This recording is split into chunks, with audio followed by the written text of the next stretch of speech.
Hey everybody, is anybody on yet?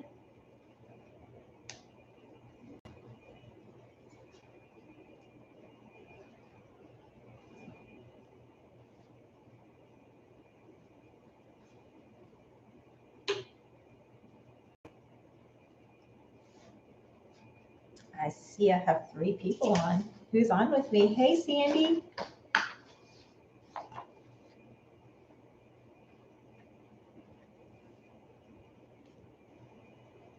Hey, thank you. I totally forgot that it was that day when I planned this, and then I was talking to Mary earlier, and she's like, "Are you doing this tonight?" I said, "Oh, I forgot. I was supposed to go have dinner with a friend, and she wasn't feeling good yesterday, and still didn't feel good today. So we decided to do it a little bit later in the week." So I was like, "Well, that means I can do my so long tonight." So, hi, Narrow. Thank you, Narrow. Appreciate it. Yeah, I'm glad I get to spend it with you guys. This will be fun. Hey, Sandra.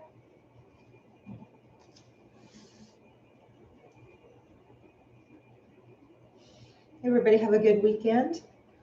It is really humid here. I straightened my hair for tonight, but man, it was just like all day long. And I'm like, I can't come on camera looking like that because from all the humidity. Oh my gosh, it was bad. Aw, Sandy, no, I'm the one that's honored. I'm glad we could spend time with you guys. Hey, Liz, you're the one I've been waiting for too. Did you get the patterns, Liz? Did you see it? Oh, really? No, I didn't do anything. The only thing I have different is that new lighting. Hi, Michelle. So maybe it's the new lighting. I don't know. I'm still not happy because this one's like burning me out just a little bit because it's going straight on to me. I got to figure that out yet. But yeah.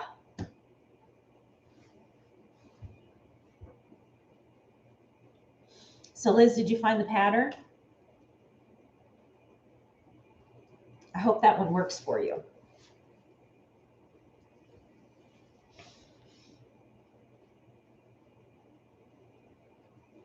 This is actually, if you guys downloaded it or if you haven't and you go to download it, it's really simple. Don't let it bother you because there's one new thing we're going to learn tonight and it's so easy. You guys are just going to be shocked.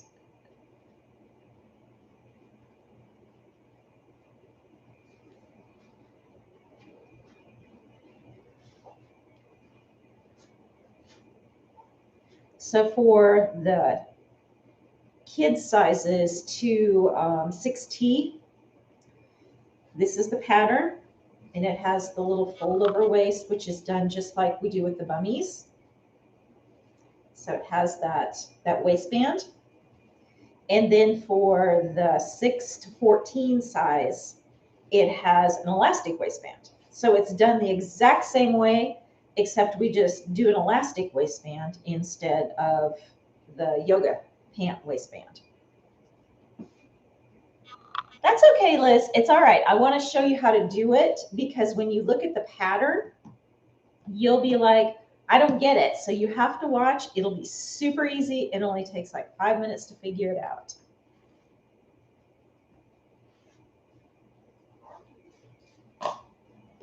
And the funny, Sandra, it's in my description. So I had to pick 2 different patterns because the one pattern for the small kids did not go past a 6T. So I picked one that was very similar from the same company, and it goes from 6 to 14. So it's over at Brindle and Twig. I love their patterns. I'm sorry they're a little more expensive than what I like to have you guys spend, but they give you a good size range, and their patterns are awesome. Their tutorials are really good. You can even go find them on YouTube. They do tutorials for every single one of their patterns. They'll do a sew-along video and show you. So that's kind of another reason why I wanted to use them. But yeah, go into my description, and there's a clickable link that'll take you to whichever size you need. And then you just download. And I wanted to show you one little thing too about using their patterns. Hey, Nancy. So when you guys go to tape their patterns together, and this is just the waistband, so it's just a rectangle. I'm not showing anything that is proprietary. This is the standard thing that everybody does when they do the yoga pant waistbands. So thank you, Nancy. So realize that I'm not showing anything horrible. It's not gonna, make you not go buy their pattern. So, thanks, Michelle. So when you get the pattern and you print it out, one side is going to have like this black line coming down, and then it's going to have a gray quarter circle with a number in it. And then you may also have some on the bottom too. So the one that goes with it, you're going to notice has the same gray quarter circle down here, but it's kind of blank all the way up. So don't trim anything, don't move anything, okay? What you want to do is you're going to line the edge of the paper that has, it looks like it just faded off to nowhere. You line that edge right along this black line. And then that's going to take care of your pattern for you. So then you'll just tape it. You just got to make sure top of your page and the bottom of your page are even, and then you're solid up along that black line so you're nice and straight. Let me tape it real quick and then I'll hold it up and show you guys again. And sometimes it's going to look like the pattern didn't print to the edge of the paper, and that's the side that's on the top, okay? So it'll look like that, okay? If you fold it over, there's that white edge that comes from the black line up, okay? So, oh, that's okay, Sandra, thank you. So that's how you tape the patterns together, because this was just a little bit different than some of the others, and you'll run into this like this every now and then throughout different designers' patterns too. So it will help you guys figure that out, because otherwise you'll be like, do I shift it? Do I what? And that can change the size of your pattern. So you don't want to do that. All right, so I'm going to, Liz. Okay, what kind of bug are we talking about here? Oh, hey, Anna, thank you. Thank you, Anna. I appreciate you dropping in to say that.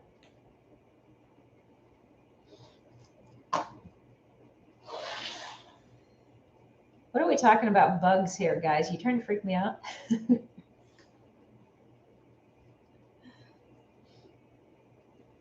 All right, so everybody ready? Are we ready to get going? Because I've got my other one already cut out. And I think that means nobody's going to sew with me tonight, because I haven't seen anybody say that they were, and that's fine. We're okay with that. Oh, gotcha. Gotcha, Nancy. Okay, cool. I had seen that a while ago, so I guess I didn't catch it. The bug's name is Liz. She's a good bug. We like that bug. All right, so Liz, I picked those patterns, especially that bigger one, for you on purpose, because you had said something about needing a wider leg at the bottom. So when you go to that pattern, Liz, you don't have to worry about doing the pockets. Pockets don't need to go on there, okay? That's only if you decide you want to put pockets on. You can do that, but you can do the pattern without the pockets, okay? So just don't cut the pockets out. Just skip through the first page or two, I can't remember, of the instructions. I looked at it. I can't remember. Let me see. I don't have it open anymore. So yeah, it's going to be like the first page or two of the instructions if you're following that, or if you just come back on here and watch me, then we don't need to worry about that. So, man, that light is really, really, really blasting me.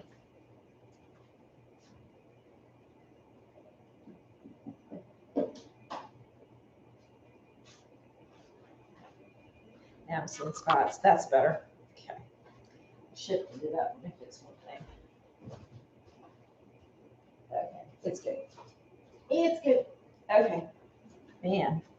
And I'm not really seeing spots in the sense of like one spot, but the light bulbs are rectangle and they have like all the LED bulbs. And so that's what I'm seeing. And there's probably like 20 or 30 spots in each one.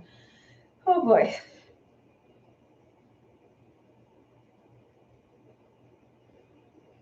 So let's get started. All right.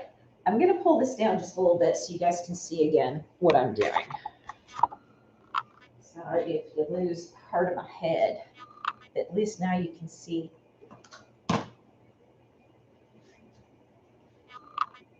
You can see what we're doing here. All right, so when you go cut out the pattern, no matter which pattern you have, you're going to have a waistband. The other one's going to be a little skinnier than this, but you have a waistband. And the other one I mean by the bigger one because I'm doing the Toddler through 6T. So I'm doing the yoga pant. And you're also going to have 2 pieces. And you're going to cut them like this. So you're going to cut 2 pieces of the exact same pattern. That's all you're going to have is 3 pieces, guys. Super, super, super simple. Okay. So what the pattern tells you to do after you've got all these cut out, okay, is you're going to take the body and the pant because it's all one. Okay. So the body and the pant. So the legs and the body, however you want to call it. And you're going to take one piece, you're going to fold it in half. Get rid of this one so you guys can see what I'm doing here.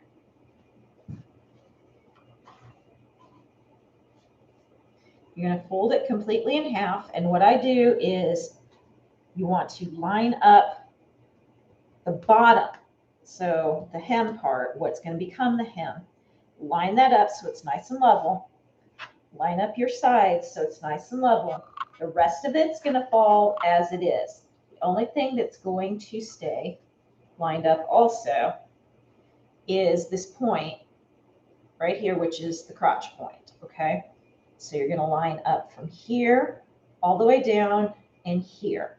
This part is cut a little differently up here. Don't worry about that. It's literally going to, let me lay it back down so I can show you. It's going to look wonky. It's going to look like you didn't cut it right. So that's what it's supposed to look like. And when you look at their tutorial as well, you'll see that. You're going to have a little piece that's a little bit bigger up here, and this other one's going to go down. And then this part isn't going to be quite, one's going to have a really good arc to it, and then the other one will not. That's okay. So just line up at your point of your crotch all the way down your leg seam and make sure your hem part matches exactly. Okay. So then what you're going to do, hey, Angela, what you're going to do is we're going to sew this part, okay, on both of them. So we're going to do it twice. So you're going to do the same exact thing to both pieces, okay? So I'm going to use my serger. If you don't have a serger, that's fine. You can use your zigzag stitch, or if you have an overlock stitch, they call it overlock stitch in your sewing machine, you can use that as well. So it does not matter. If you have a serger, you're going to use the serger. You can use it for all of it except for when you go to hem, the final hem. You're going to want to do on a sewing machine. So, all right. So let's get going. I'm going to serge this part. Let me go ahead and flip this. I mean, these are fast, guys. I'm trying to drag this out so it lasts a little while. These are really fast. And when you guys go to do it the first time, you're not going to do it as fast as I do. So just be patient with yourself because it's the first time through on your pattern and you're trying to figure it out. And if your hem down at the bottom is not 100% lined up, but your leg seam here is, but this doesn't quite, that's okay. You maybe cut it just a little funky. We can fix that.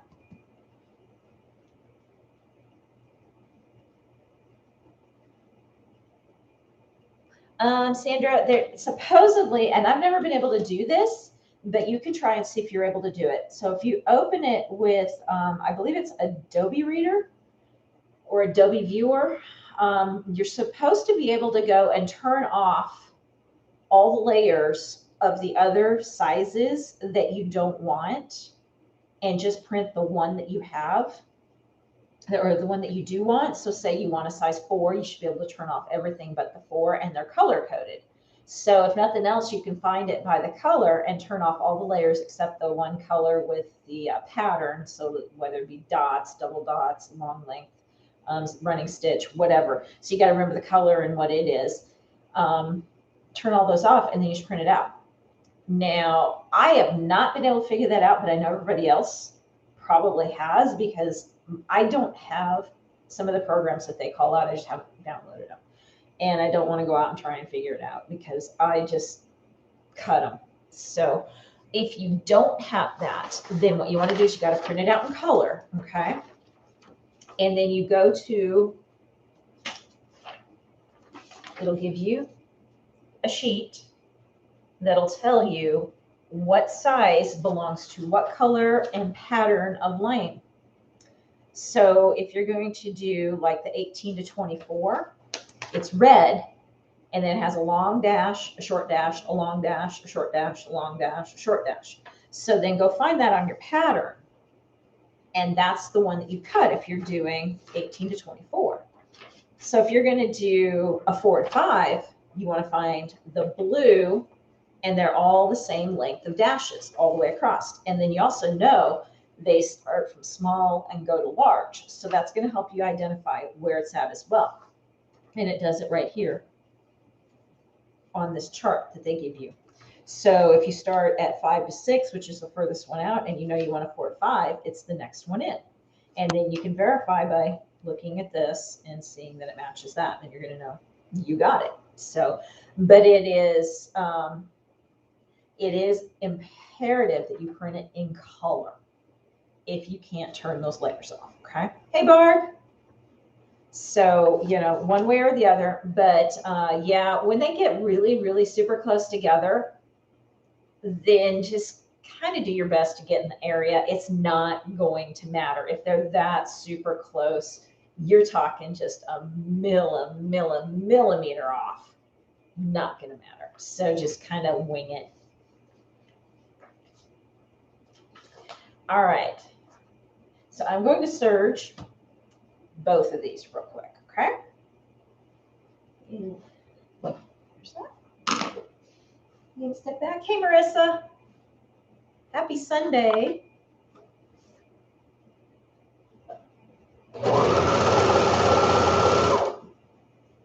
And if you need to pin or clip this, please do so.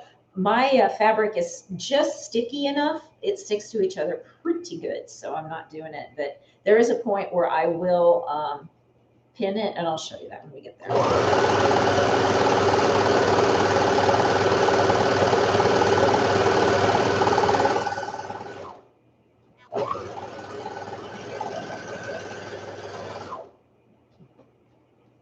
Okay, so I've serged from the point in the crotch all the way down.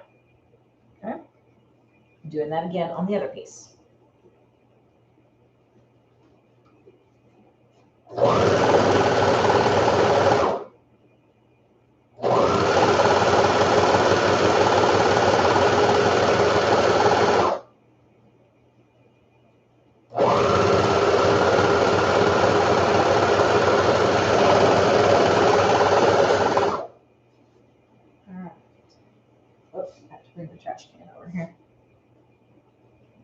That's what you did, Sandra. Yeah, yep. You can probably still use it if you start and figure out, oh, how did that happen? Oh, my serger, sorry. Didn't realize it was going to make my camera move on me. The table's vibrating just enough. Let's see. I'm going to get something to set that on, so just do that again.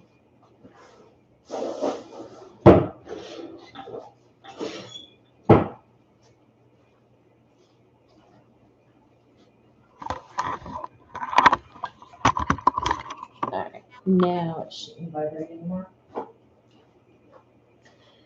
So you could still use the black and white. Yeah, Michelle, I caught it. I looked up and I'm like, why am I way off on the screen? That's why. So now it's fine now. So Sandra, take and figure out if you don't want to reprint from biggest to smallest or smallest to biggest, like I was telling you, and just kind of count it out. And if nothing else, highlight it before you go to cut it. And that'll help you at least use that part. Yeah, Liz. Yeah, that would have been soon. Would have been soon. All right, so here's the little trick, all right? So when you're looking at the pattern, you're like, what do they mean by stuff that one into the other leg? Okay, what we're gonna do is we're gonna take one of the two, does not matter which one, turn it inside out. So it's like this, okay? And I'm gonna take this and place it inside of here. So what do they mean by that? So always keep you've got this one where it's got the swoosh cut here. I'm going to do the same thing with this one turned inside out. Swoosh cuts here, okay? Bottom, top, bottom, top. Just for sake of making it easy, I'm going to put my arm inside and I'm going to run the seam down the inside of my arm, okay? I'm going to hang on to this hem part with my hand. Seam, again, on this side, because the hem is here, and the seam's here. Open it up, run it down into there, and pull it back off. So now, inside, this one's inside of that one, okay? Did that make some sense? We're making yoga pants for toddlers or lounge pants for big kids, Angela. So kind of like sweatpants in a way. All right, so then I've got both seams. This is the center. And then you turn inside, here's the center as well, okay? So if I hold it up, see how this one is inside of this one, and they all match up, okay? Everything, both seams are right here. This is your hem. This is the top, okay? So what we're going to do is we are going to sew from this edge to this edge along here, okay? Along the rounded part, not on the top, along the rounded part, okay? This is where your waistband's going to go later on the flat part. So this is actually the crotch seam that we're putting in right now. So I'm going to go ahead and serge that. If you guys need to pin it, okay? And mine is still sticking really good. I can barely move it. It's sticking so good. So I'm not going to need to pin mine.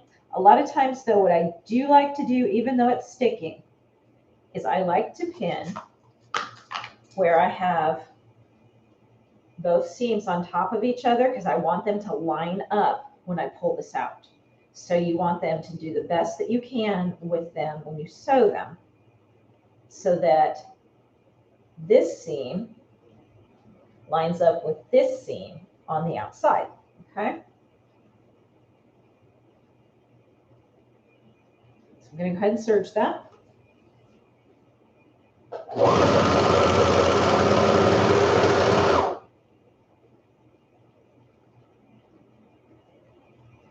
Make sure my tails are out so that I can catch those in my seam as we go by.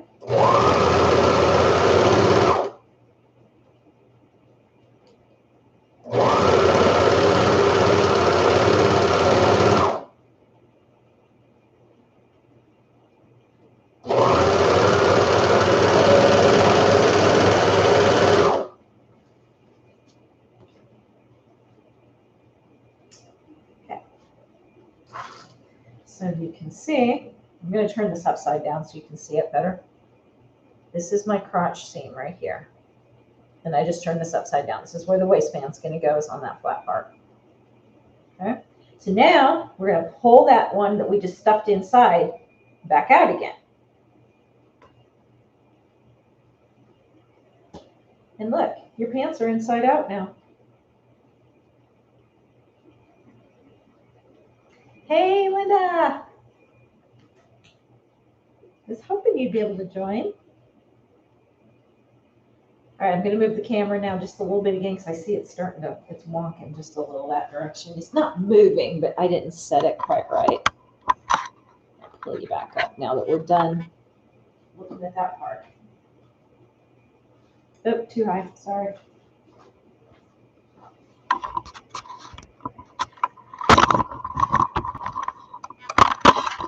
All kinds of camera issues tonight, sorry guys.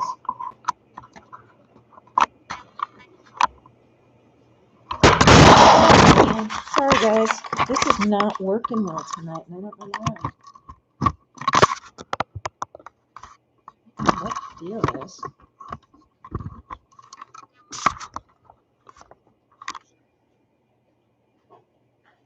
There. Okay, much better. Oh yeah, did you catch Ember?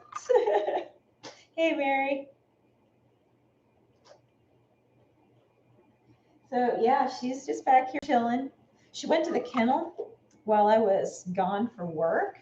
She came back a whole nother dog, and I am loving the whole nother dog because she's so much more chill. I don't know what they did. I did not ask them to do anything. So it was really, she came back. She still has a little few things left yet. I'm hoping she stays this way though, because I was like, yeah, we lost the crazy at the kennel, and I'm thrilled. So I don't know if they worked with her a little bit to try and get her to calm down, but she doesn't have as bad of like the triggers when we go outside. A lot of times the deer and the birds and stuff, when she sees them, she just wigs out. Like she cannot handle it. She wants to jump out of her skin. She wants to go at them so bad.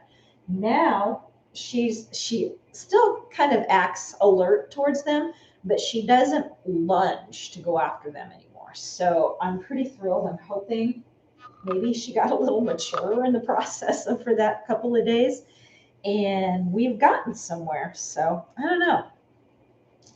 Well, I'll stay tuned. Oh, thanks, Mary. Okay, so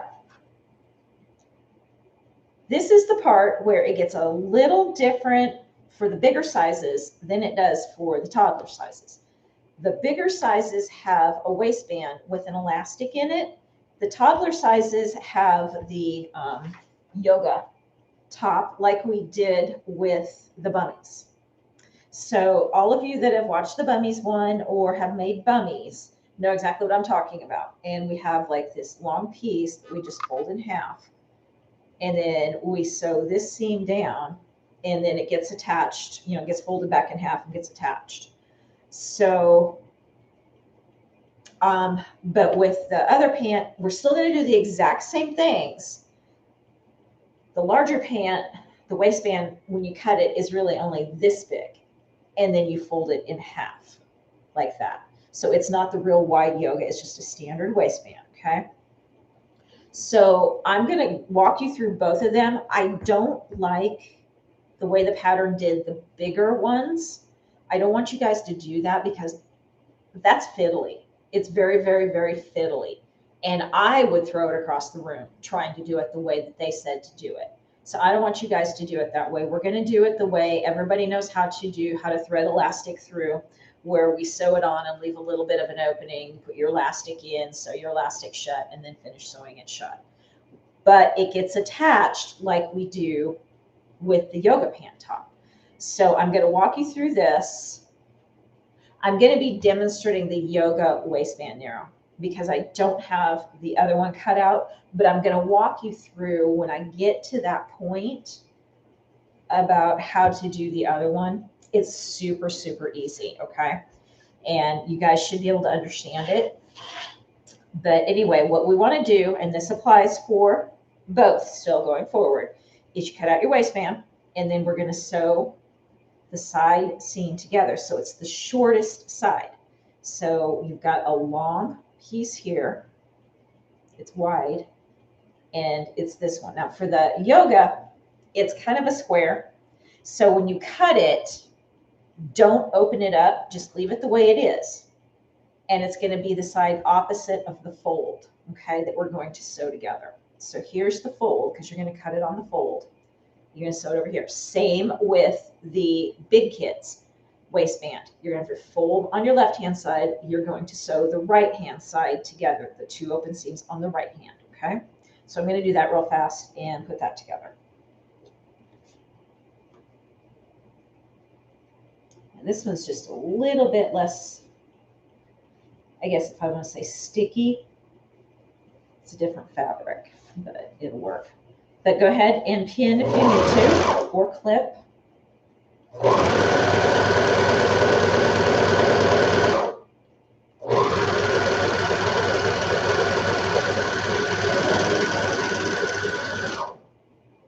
Okay. So now I have this part sewn, okay? What I'm going to do now is turn, fold it in half, just like we do with the bummies, fold it in half. So I always put my hand on the inside, which seems to make it easier. And you make sure that your seam goes to the inside. This is where I pin, because for me, it's very, very fiddly. And if I pin as I go, I don't fuss with it as much. So I just pin it as I fold it in half.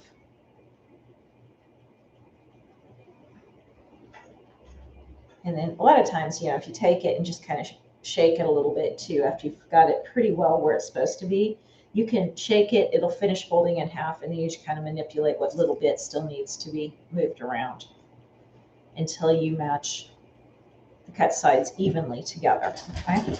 So you're just basically folding it in half.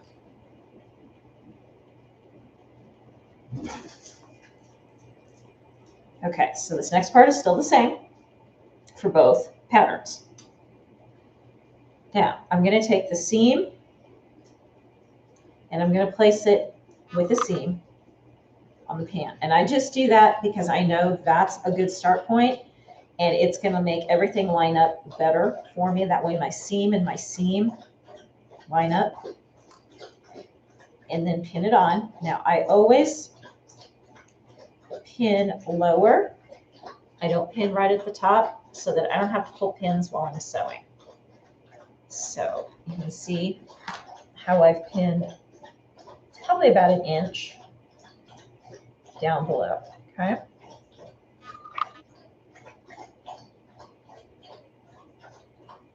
Yeah, good question, Angela. I don't know. I haven't had a chance to catch up with her lately.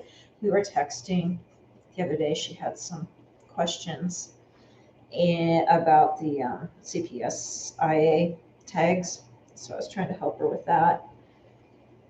And we didn't get a chance to talk about the other. Okay, so then folding it in half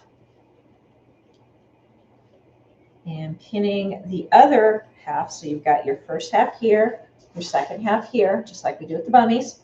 So now I'm going to take, and I know where my two seams are, place those together to get my half on this side and my half on this side. So you can mark these with a pin, with a clip, whatever you want to do. Whatever you need to make sure that you can find it, and then do the same thing with the middle part between the two seams. Find your middle of that, and then you put your middle to your middle. And again, I pin it.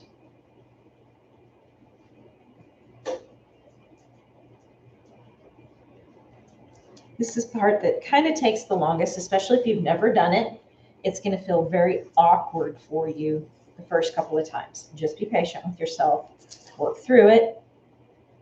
And if you have to, if it's easier to take the waistband and figure out where your 4 points are before you even go into the pants, do that. And then figure out where your 4 points are on your pants, and then go and put it in too, if that makes life a lot easier for you. So keep trying different ways until you figure out what helps you get through this. And then the first couple of times you do it, you're like, oh, that's so easy now. because you've created that muscle memory. You've created with your hands and your brain on how everything works, and so you can just start doing it.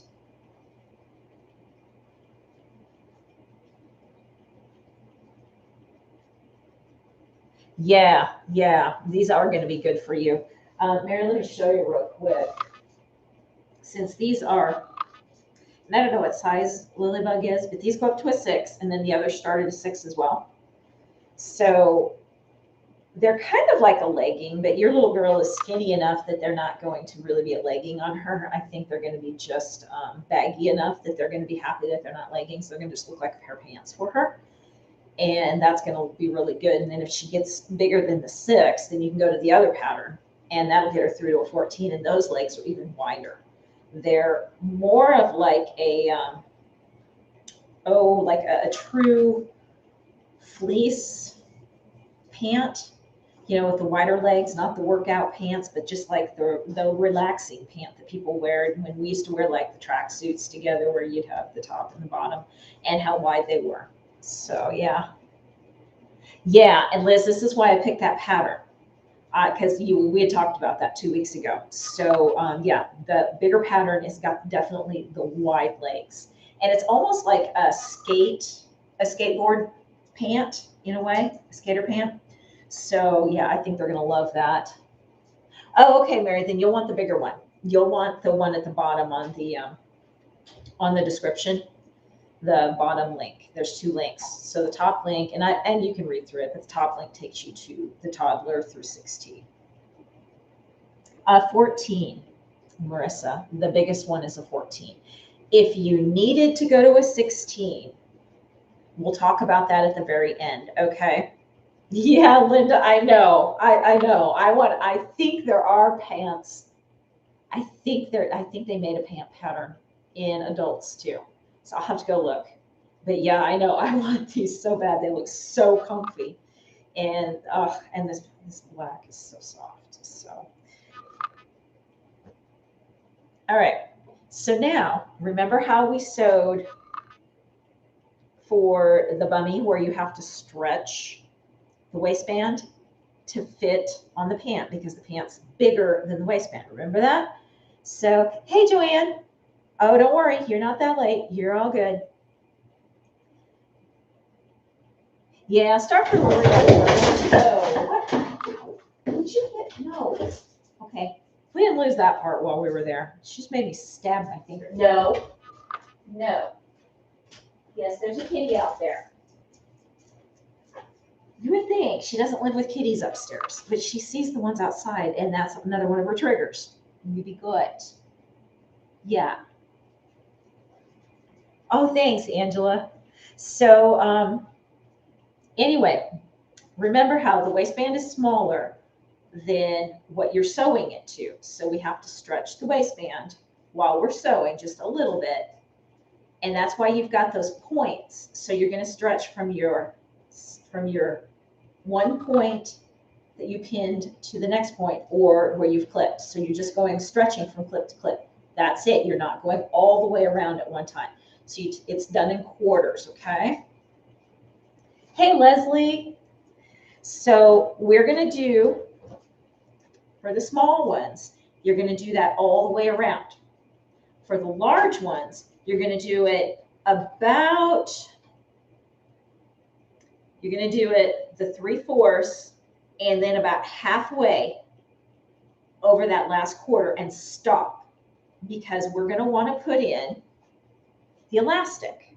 You're going to want to run that elastic before you finish it, okay?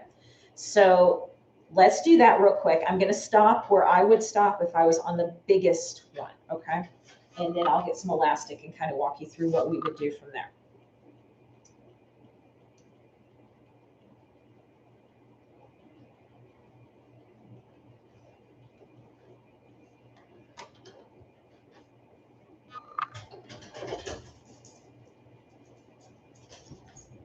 I was wishing that they would have had the same pattern for both sizes, and they didn't, and this is the only difference.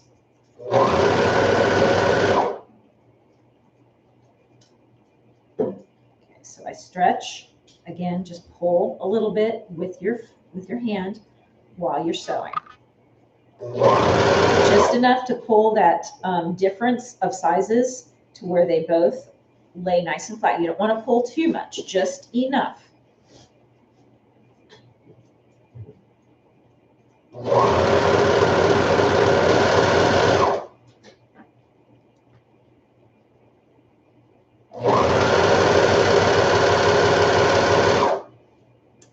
Marissa, you can order from either Joann's.com or JoannFabrics.com. I'm sorry, I always call it Joann's, everybody does, or Fabric.com. Both places I order from, and very easy to work with. And even Fabric.com now, some of their stuff is on Amazon. So if you want it quicker and it's on Amazon, it'll be on Prime.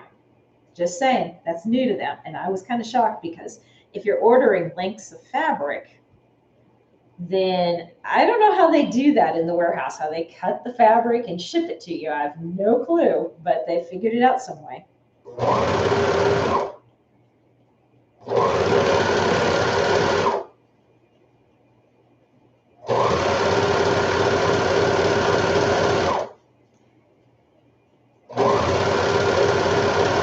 And make sure your waistband material is super, super stretchy. It can be stretchier than your pant material.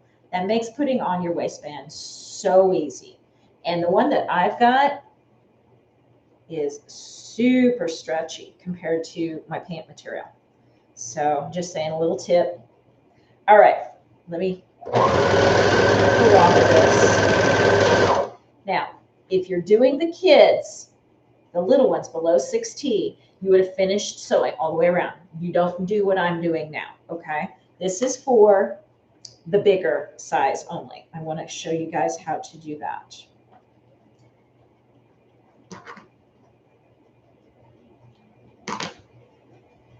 Take out all my pins here so I don't stab myself again if the dog does that.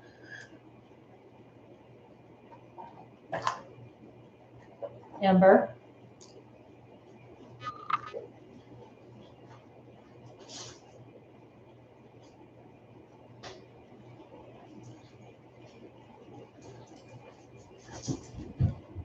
Found the cat roll. No, that was not your treat time. Okay. Elastic.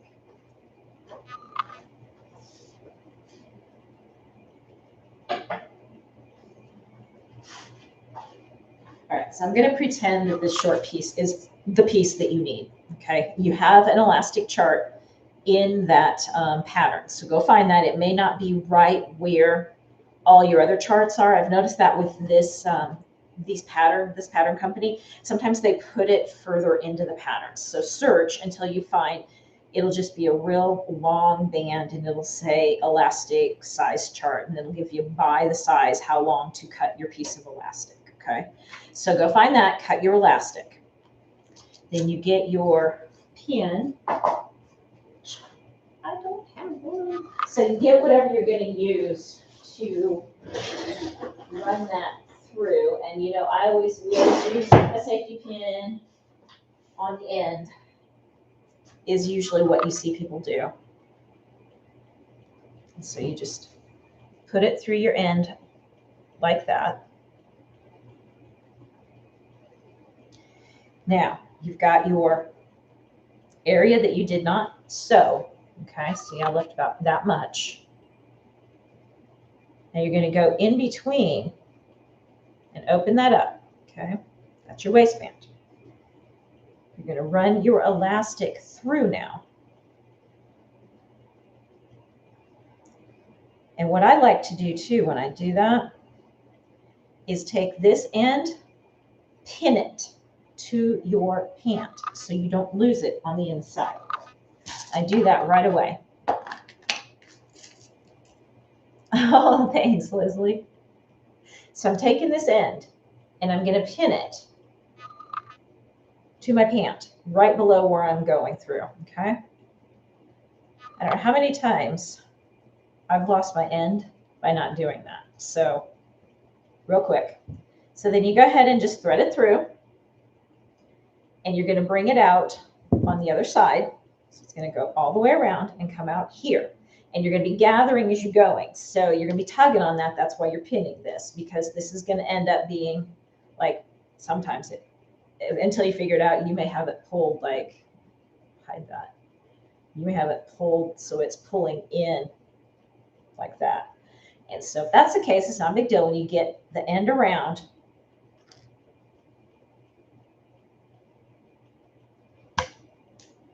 it's going to look like this. Okay, so I've got my bottom there, and it's going to be pulled right there, okay? So make sure, it's another reason why I like to use this safety pin, is I'll take that and lay one on top of the other, pull that pin out, pin it through both sides, and close it for a minute, okay? Because what you're going to do now is you're going to run your hand around and make sure you didn't twist it when you pinned that. So make sure it's laying real flat. You can feel a twist if you twisted this when you went to put the top on the bottom. So then straighten it. It might take you a little bit the first time, because sometimes when you get them twisted, it's hard to figure out which way you have to untwist. So just keep untwisting. You have to pin this back down again or whatever to help kind of fiddle with it. Do that. So when you've got it all nice and straight and you know it's not twisted, and you've got it like this, then you can pull it off. Take it over to your sewing machine, not your serger. Straight stitch. And you are going to put this under your machine, and you're going to do an N. So you're going to go back, forward, back, and then do your N. And you're going to stop, put your needle down, pivot, go across, put your needle down, pivot, come back up, back, forward, back, clip it, and you've got it done. Then you go ahead and just work it back in so it's nice and flat. And then we're going to go back and we're going to close this edge up. So you can go ahead and start serging or sewing, whichever you were doing, probably an inch back from where you were, where you ended, and then sew past where you started about an inch. Okay? So that's what I'm going to do now. Let's close up the waistband. Again, if you were doing the small toddler through 6T, you don't do this step. You just finish sewing all the way around.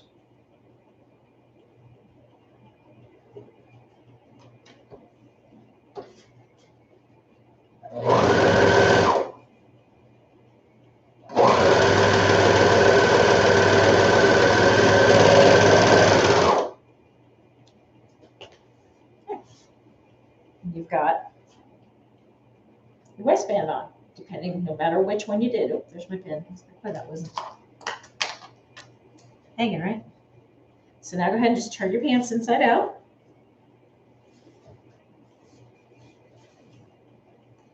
And look at them for a minute, make sure everything's the way you like it.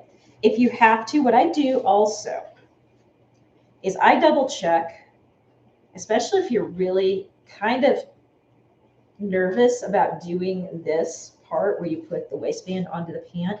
I always go and check to make sure I didn't accidentally sew off and there's a little bit of a hole before I move on. If you did, it's not a big deal. You just go back, pick up about an inch before your hole, sew to about an inch past your hole, or where you feel like maybe part of your seam showing through, or you just know it's not quite right, and then sew off or finish your fabric, finish your stitch, depending on whether you have a serger or a sewing machine. And you can do that several times if you have to, or just go back in and re-sew it all the way around. If you feel like the first time through you didn't do it well enough, you don't have to pick stitches out. Just re-sew back around again, and you'll be fine. Because you can count this as like a base stitch, and that would be your final stitch. So I do that a lot sometimes if I feel like I didn't quite get it right or something didn't go right. And I love having that as like kind of a base stitch, because then I don't have to fiddle with it. Or if I need to pin just one area because I feel like it needs that extra help, then I can go back in and do that. All right, so now we just got the hems left, right? So I'm going to go ahead and just serge around the edge on this hem. If you have a sewing machine, you can just zigzag. I love to do this before I turn the hem up for 2 reasons. Gives it a more professional look, and it makes it so much easier to deal with when you go in to do the final stitching of the hem. On knits, they kind of tend to want to move on you or flare out or stretch or something. And this helps stabilize it for you so that it doesn't do that. So let me do that real fast.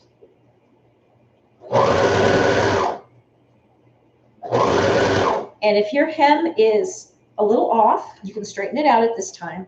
So if you're doing a serger, you can straighten it out while you serge because you can cut it off and make it straight. If you did just the sewing machine, then just lay it flat, put your ruler on there and cut it. And so it's nice and straight. So you might have like a little bit because you didn't cut, you thought you cut it straight, but maybe it just didn't quite cut straight. So yes, I agree, Marissa. Mary needs to get her serger.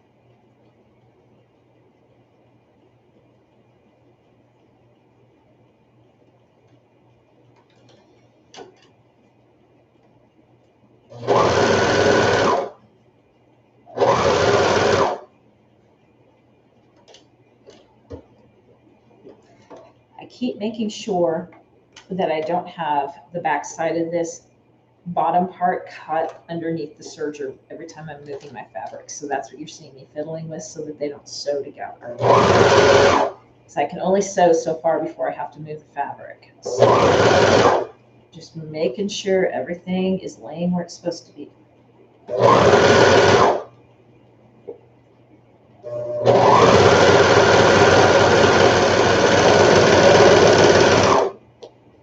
Okay, so now I have both my hems serged on the bottom. So now I like to do this inside out. So I'm going to turn it back inside out again.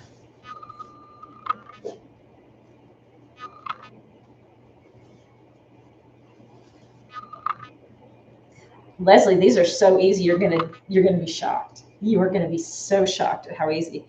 The pattern makes it look tough in one area and it's not. Okay, so I've got these. You just need to decide. What I do is I'll just kind of flip them, just to flip them. And then I'll go back in and decide, you know, how much of a hem do I want? If you've got a little one that's gonna grow and you made these longer, then you flip the hem up as far as you need it to go and put the hem in there so that you can pull it out later and rehem them when they grow. And then you can pull it down. But since this is a pair that I'm going to be selling, I'm going to probably give it about a 1/2 inch. So I'm going to go ahead and start that, pin it at about a 1/2 inch and go to the other side. And the other side doesn't have to be exactly the other side, but just somewhere over there. And figure out about a 1/2 inch on that one. Put my pin in. And the thing you're going to notice is when you do this, then, if you got one pin here and one pin here, it kind of evens itself out. So you can easily just kind of grab the middle, put your pin in without really having to measure. Do it again. And I always just kind of double check. Sometimes I have something going wonky and it kind of does this. And you can see that when you do it. So just make it even here and then realize you're going to probably stitch across on the other part where it kind of goes down just a little bit. And you can just even it out that way. It's not a big deal. And then I'll grab that. Put another pin there. Now you can, if you have a cover stitch machine, you can cover stitch this. Otherwise, if you do not, then what I do is I take it to my sewing machine, because I don't have a cover stitch. I take it to my sewing machine and I put it on a zigzag, but I also have on my machine, if you guys have it too, I don't know if it's on this or yes it is. I'm not going to sew these hems in tonight just because I've got to change threads because I need to do it to match and I need either gold or black. But the stitch that I really like that I use on my knits is it looks like the zigzag, but it looks like stitches making up each leg of the zigzag. So when you look at it, there's probably going to be a regular just zigzag right next to it. And then on one side or the other, you're going to see this one that goes like this. And that's the one I like to use. It's extra stretchy and you're not going to pop your thread. But if you don't have that, then use a regular zigzag. Take it to probably about a 4 or a 5 on your stitch dial for stitch width, and then pull it apart so that the zigzag goes really far apart, not like this. You want it to do this. And that'll give it as much stretch as you can get, because all you're doing is just holding a hem up. So it doesn't need to be close together. So that's what I use, is that one that does this across the zigzag. Yeah, it really, really stretches. It looks really nice. In fact, I'll show you what it looks like on this shirt that I made for market. So I was sublimating my shirts, and so I made the shirt because it was easy, and it was that pattern that I had taught you guys earlier in one of the sew-alongs. But it looks really good, and you can see it. And see how stretchy it is? And I don't know if you can see. You can kind of see the stitches. I don't know if it's going to focus, because it wants to focus on the serger. But anyway, it's got, mine has, I think I have 3 stitches per leg of the zigzag. And I have one also, I think, that just does 2 stitches per leg. I like the one that has the 3. It really seems to lay it down really nice, and it looks really good. And I love how it creates like almost this decorative part on it. It's really kind of pretty. And it's just kind of like a decorative stitch instead of doing the cover stitch, you know, that's just straight. So anyway, that's what I do. So then I would run this, I would pull off my, it's like this little thing that's in the front. I don't know what the word is. It sits in the front, and then if you pull it off, then you have an arm here that you can lay this nice and flat, and it'll run around the arm. Love that. It just makes my life so easy. I just zip right around it and away we go. So it's really kind of nice. But if you've got your serger, if you've serged these edges, make sure you tuck your tail underneath here, and then you don't have to go back and thread it. So you tuck your tail under there, and I'll do it right when I'm coming up to it. I don't have to necessarily do it right away, but I'll stop right before I get to it and make sure it's tucked under there real nice, and then just stitch right over. I do my zigzag where my needle, the middle of my foot, and my needle starts in the middle of this area that I serged, or if you've zigzagged it, in the middle of that. So then that kind of, you just run that right down the middle, and then that's a nice little guide for you. And run all the way around. And then you're done. Then you have pants. So I hope you guys love this pattern. I think I'm loving it already with how easy it was. I think this is going to be good for market. This is going to be a real good market piece. And I'll make a bunch of these in all the sizes. And I got to make sure I find some more of this waistband material in different colors, because it is so nice and stretchy and soft. But you don't have to do an opposite color. You can do the same. So you can do your pant with a matching waistband. It's up to you. I just did it because it's so soft and so stretchy. And this material is not that stretchy. So I knew it wasn't going to be a good choice for the waistband. Yes, Mary. Yeah, I sure can. In fact, yeah, my Janome has just the 2 stitches. My brother has 3 to choose from. So, but yeah, if you've got a machine that has stitches on it, you know, like comes with 10 or 15 stitches, you probably have this zigzag stitch that has the 3 legs or 2 legs to it, 2 stitches to the leg. It's a common stitch once they start giving you several stitches to choose from. So if you've got anything other than just a straight stitch, you probably have it.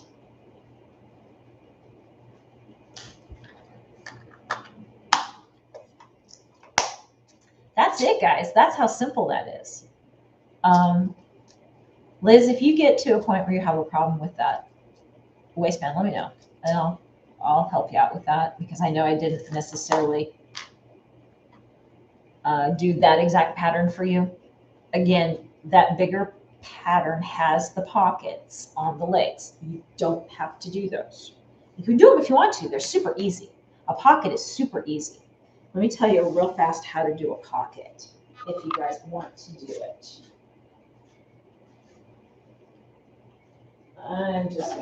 We're gonna fake a material here for a square, okay? So we're gonna pretend that I've cut my pocket and it's square, okay? What the very first thing you're gonna do is you're gonna fold the top, and if it's square, it doesn't matter. You just pick one. If you've got print, then it makes a difference where you put the top. But if you don't, if it's just a plain material, you can pick any side you want. Just pick one.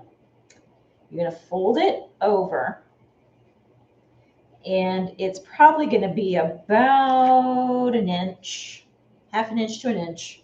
It's gonna be healthy because you're gonna do a stitch and it's gonna look really nice. So, you know, when you look at pants or any pockets that are square, you notice how the top part usually is a little bit, that stitch line is a little bit further down than say when you go around the sides. So you go ahead, you fold that over however far you're gonna go, iron it.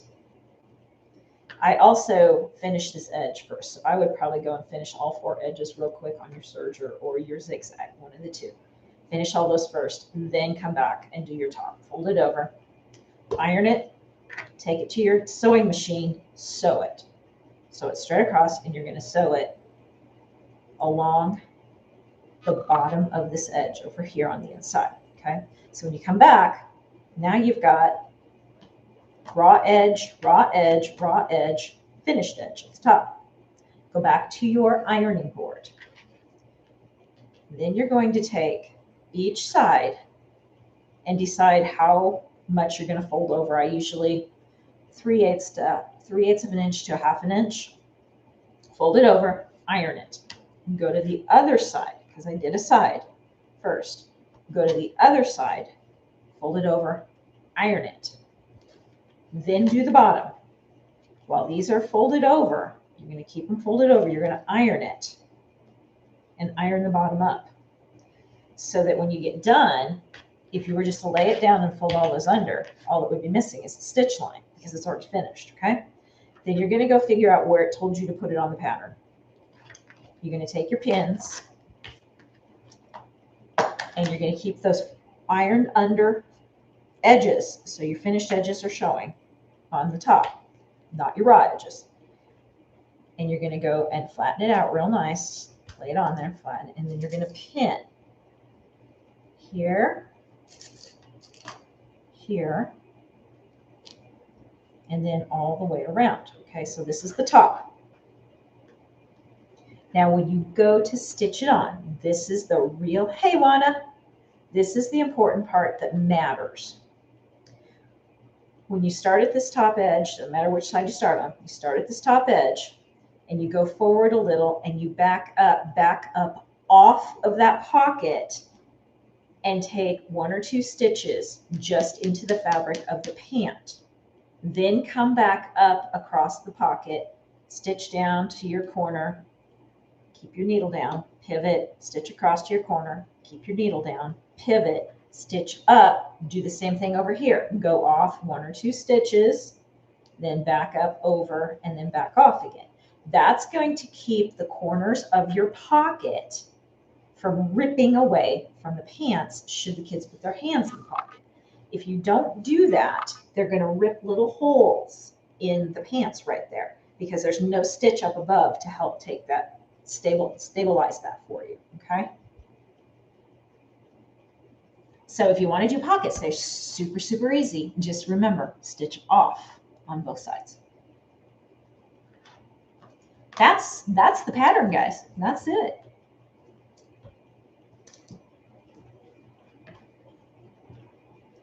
Did anybody have any questions? Did I miss something? Mary, you have 99 stitches to choose from.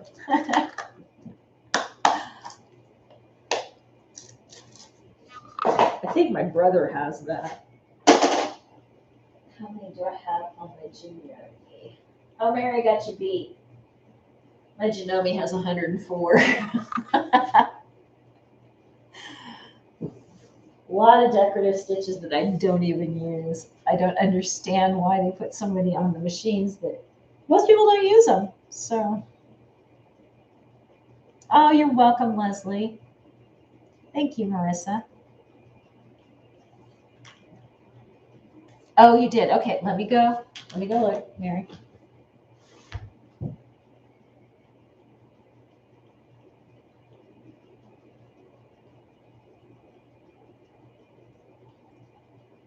Okay, Mary, I would use stitch 9.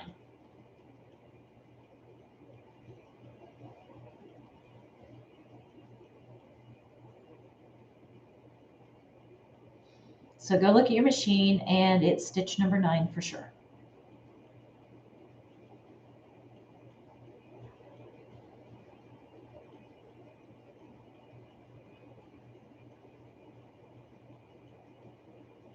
Is this your Janome, Mary? Is this your Singer?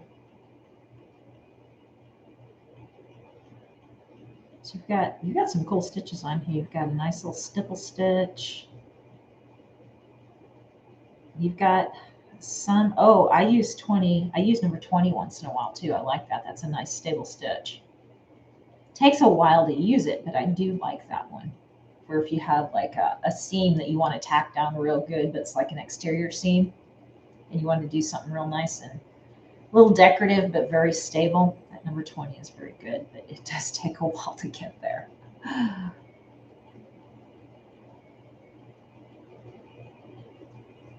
How do you like that one, Marissa?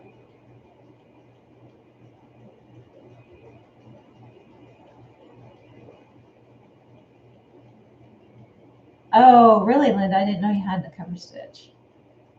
What brand is it?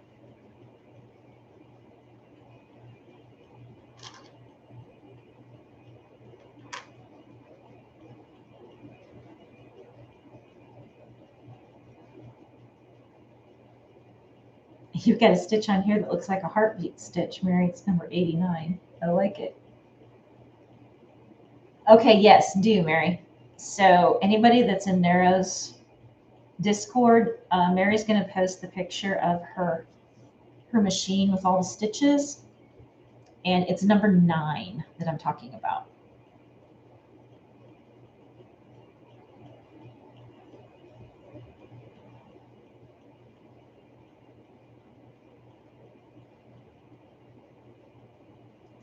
Oh, you've got the automatic start-stop stitch, Mary, number 3. It does the backup for you if you plug that in. So it'll do back forward or forward back forward all the way, and then back forward to tack again. Oh, you've got the faff, Linda. You got to show that to me. I didn't know you had that. That's okay, Mary.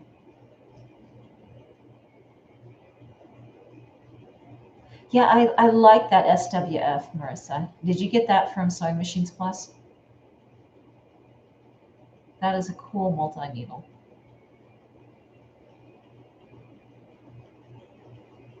You girls.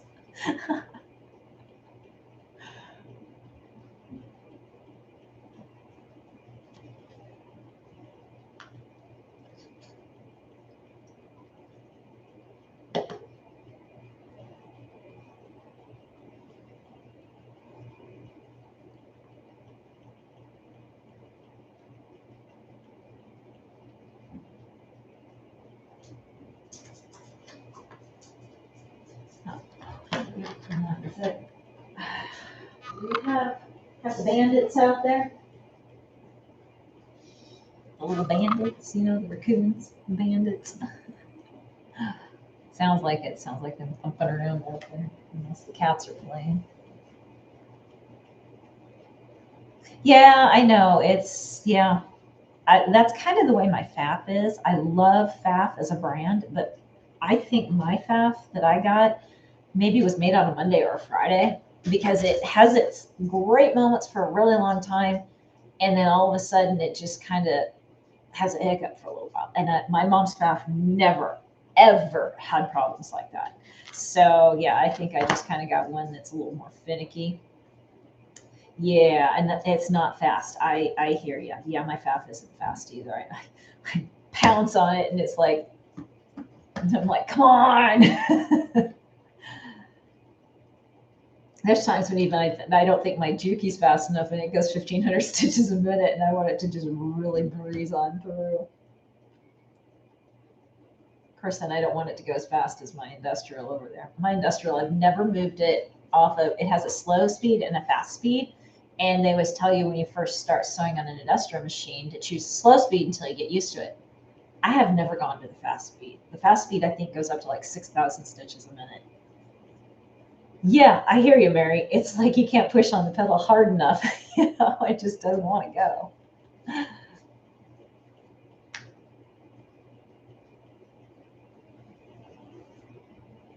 So I had market again yesterday. I'm loving this market. Between a serger and a cover stitch. Hi, Elma.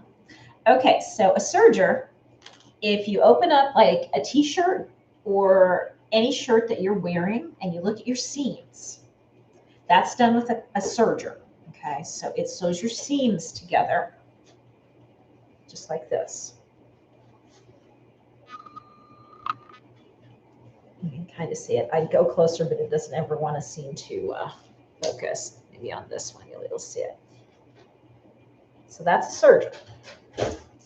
Now, if you look at the hem of your t-shirt, you're going to notice on the back side, it has this multi-stitch that looks like it's serged, but on the front, it has 2 or 3 straight line stitches. That's a cover stitch. And you do that at the very end on all of your seams, or I'm sorry, on all your hems. And then it looks just like the t-shirts from the store. So you've got serge seams and cover stitch hems. And you can also use it to put on this trim piece that goes around your neckline. So if you look at your neckline, it also has that, what looks like a serger on the back, but the straight double or triple stitches on the front. Yeah, most people have sergers, Elma. Yeah.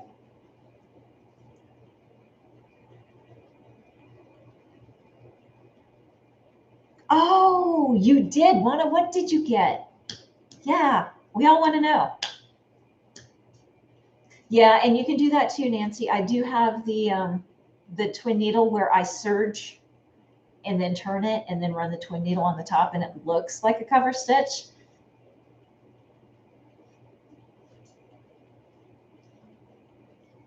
You can use your serger to get started, Elma. Yeah, you don't need to go get a cover stitch. You can, we were talking earlier, if you have a sewing machine, how to use a zigzag that has 2 or 3 stitches per leg.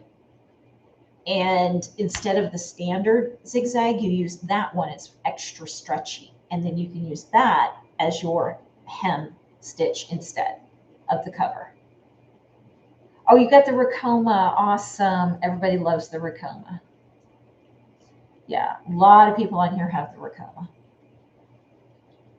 So if you ever have problems, you've got a lot of people to ask questions of.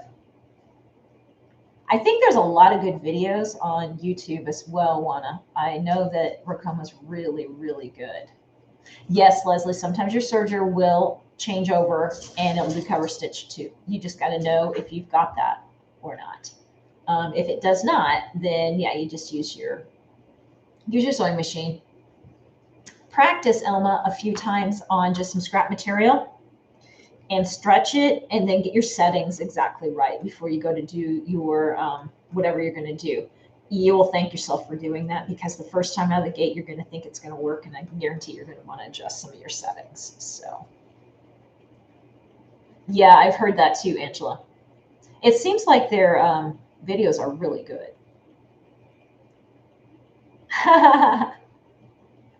That's okay, Liz. You've got a sewing machine and you've got a zigzag stitch, and that's all you need. You're good. So if you're using the zigzag for doing your seams as well, girls, make sure you're using that same zigzag stitch, if you've got it, that you use on the hem. Use that in your seams so that it stretches, okay? If you don't have that, then just take, like I was telling you, take your zigzag, set it to a wider stitch, and pull the stitch part out so that it's not real close together. And that'll give you really good stretch. Practice, like I said, practice on some scrap material and stretch it until you get it to where you feel like it stretches right. Yeah, I know. I've actually got speed setting on my Janome, Liz, and it's a slide bar. And there's times I'll move it way real slow because I need it to be slow. And then I'll get going on something else and forgot I did that. And I'm pounding on the foot pedal and it's not going anywhere. And then finally it dawns on me, oh, I moved that to slow. Okay, Liz, I'm going to show you the picture. And those of you that are not on Discord, I'll show you this here. Okay.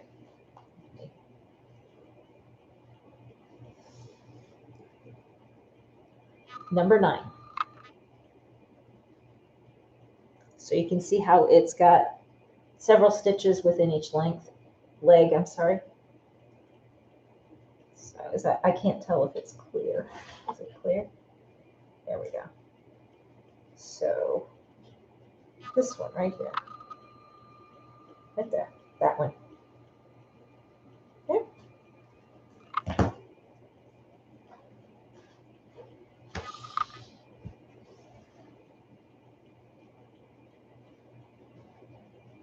Yes, yes, you can, Lana. You can zigzag it. You sure can.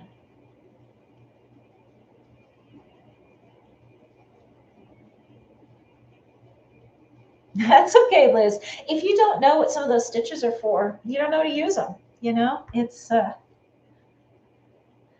mystery.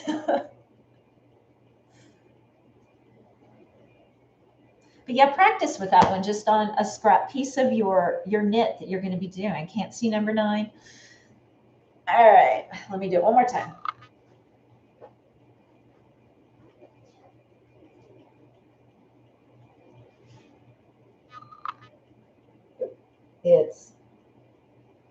I knew if I touched it, it would do that.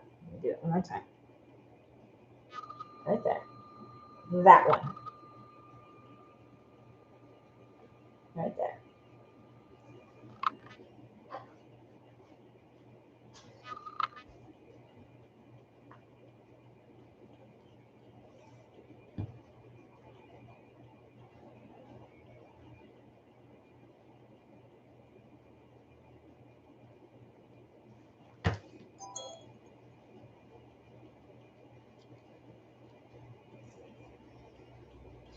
The pattern too, when I put that up, it kind of gave you a range of yardages.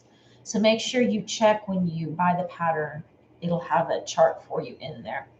You just have to kind of scroll down and find it. Okay, good. Yeah, sometimes that doesn't want to focus too well. I was able to get right up into it, get it to focus. I think it's got a love affair with my serger.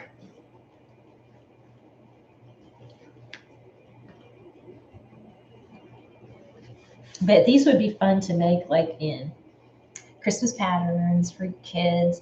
If you wanted, you could even make them into shorts very easily. You just figure out how long you want the short to be and then just stop there, you know, and you do the exact same thing. It's just the shorter leg.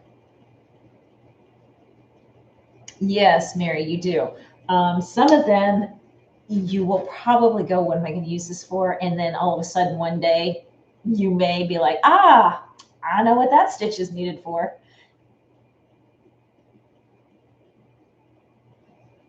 Oh, I don't have, am I supposed to connect that, Liz? I didn't know anything about that. Am I supposed to do that? Yeah, it could be PJ pants. Oh, thanks, Liz. Weird. I don't know how to do that, Liz. Let's see if I've got it on my phone.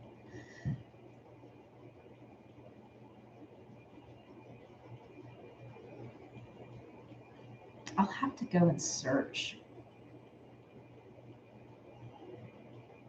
on how to make that happen, Liz. I don't know. I don't know. Ah, I don't think I can do it on my phone. I think it has to be done through here.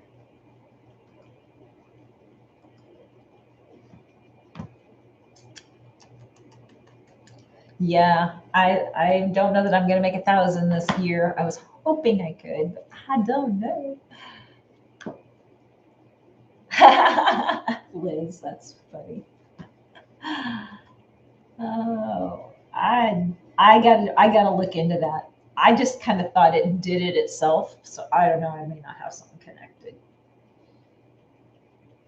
Oh, cool, Mary. I do need that because that would be so helpful for being able to post real quick. Hey, tonight's not going to work, guys, because it ends up being you guys on Discord know, but other people don't know. I feel bad about that. Yeah, I'm about 14 away from 500. So, yeah, goals, people, goals. Could add patrons. I'm not familiar with that, Linda. I think the Cash App, though, where you guys do the super chats. Yeah, I think now that you say that, I think I probably do have to connect something. Thanks, Sandy. Yeah, it takes a while sometimes, Mary. The funny thing is, it's like the closer I get to 500, it's like I go up, I go back down. I go up, I go back down. Or I'll go up one, go back three. Go up three, go back two. It's like I'll be looking at it like, I lost one. Okay, I got three more. I lost four. Can't quite get there. It's just all I can do is just laugh at it. It's so funny. You just don't know why people hop off. I'm like, whatever. I'll subscribe to people and, just forget about it. It's not like, even if I don't ever watch them, I don't go back and unsubscribe. I just maybe don't watch the video. I've probably got a bajillion subscriptions to things over the years, and I've never gone back and taken out the ones I probably need to have it. And it very well could be, Mary. He's probably right on about that. It could be spammers. And there's always those people too that they go screaming on by and they see something for good or not for good, and then they subscribe and then they're gone. So I believe the community page, Juana, is where I can go and post like a quick something, like a text or something on YouTube. So I could do if I wanted to take a poll, I can say, guys, I'm going to do a video tomorrow. What do you want to see? This, that. Or, hey, I'm not going to be able to make it tonight. I'm going to reschedule for tomorrow night. Sorry to disappoint you guys. So, yeah, it's very helpful to be able to do that, but they give you privileges with so many subscribers. I've had the watch hours for being monetized for a very long time. I mean, I've had watch hours that I met that goal like months ago, but the subscribers, I don't have the 1,000 subscribers yet. So, oh yes, and bots. I never thought of that, Sandy. It is probably bots too. Yep. So yeah, trying to get to the 1,000 subscribers. Oh, so okay, 500, is that just for that community page? Because I thought the community page was 1,000, but yeah, I'm so close. So monetizing, I think, is still at 1,000. At least the last time I checked on my thing, it was 1,000. So we need to I got to get to that 1,000. And I think you've got to do it like within a year. So I don't know how that works, whether it's a year from the time I hit my 4,000 watch hours or how that works. I don't know. But if that's the case, then I've got plenty of time yet, because I hit my watch hours probably about 2 months ago. I'm probably up to about 5,000 watch hours now. So by the time I get to 1,000, I probably have like bajillion watch hours.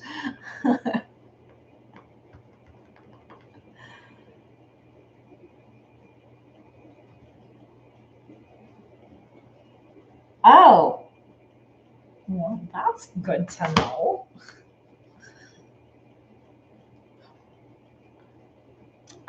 Okay, so wanted to be monetized on YouTube, at least to be reviewed to be able to be monetized.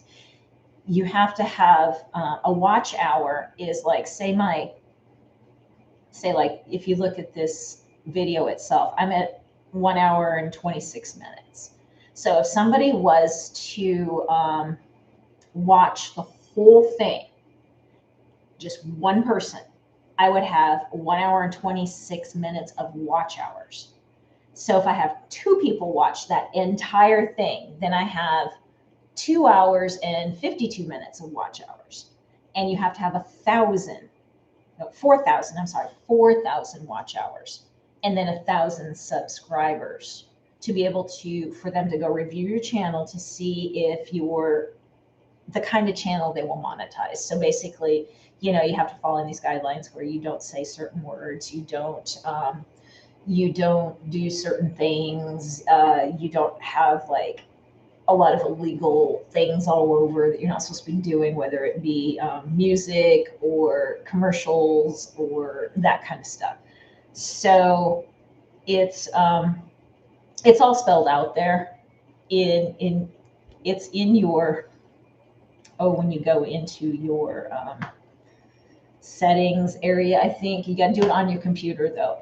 You can't do it here. You can't do it on here. Hang on one second. That was Tasha. She was going to call me today. And I got to tell you this story. I got to text her real quick and just tell her I'm on, and I'll call her back in a second, because I knew she was going to call me.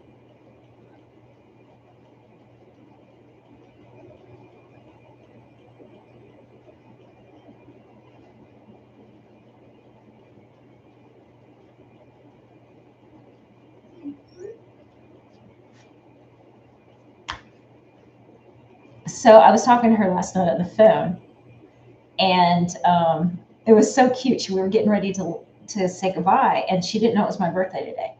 And her little girl, Lily, and those of you that know Tasha know Lily Bug, she just out of the blue goes, "Happy birthday!" And Tasha's like, "Oh, Lily, that's sweet, but it's not her birthday." And I said, "Tasha, actually, tomorrow's my birthday." She goes, "What?" She goes, "Lily, how did you know that?" It was so cute. And Lily was like, "I just knew." And I'm just like, that little girl maybe had a sixth sense. I don't know. Thanks, Marissa. So it was so cute. It just totally baffled both me and Tasha. We're like, how did she know? That's okay. That's all right, Sandra. We're done. We're just chatting right now. So enjoy your game. So yeah, it was really cute. And then little Laz, her little boy, he's about 2, I think. And so she always, every now and then, says, "Okay, everybody say goodbye to Connie." And he goes, "Bye, Kaka," just all by himself. And it was so cute. Thanks, Barb. Thanks, Leslie. So yeah, it was, I mean, he was just as crystal clear as he could. And the rest of the time when he's talking, you can't understand a lot of what he says, but that was so clear. He was so cute.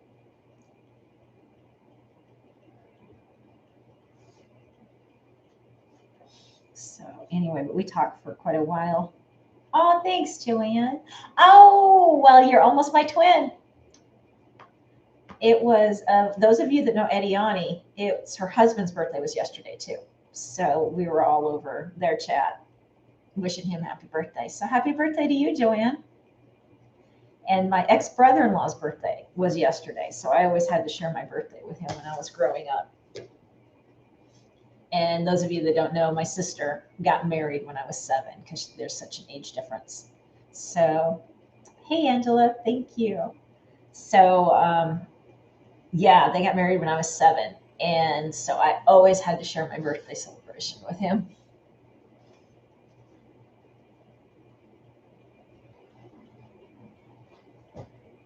There's a lot of us in October. It's a very, very common time, especially like this first and second week. Very common.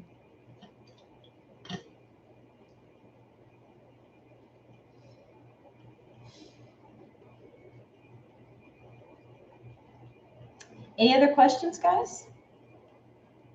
I think we covered all the questions. Just making sure somebody got sidetracked with our chats.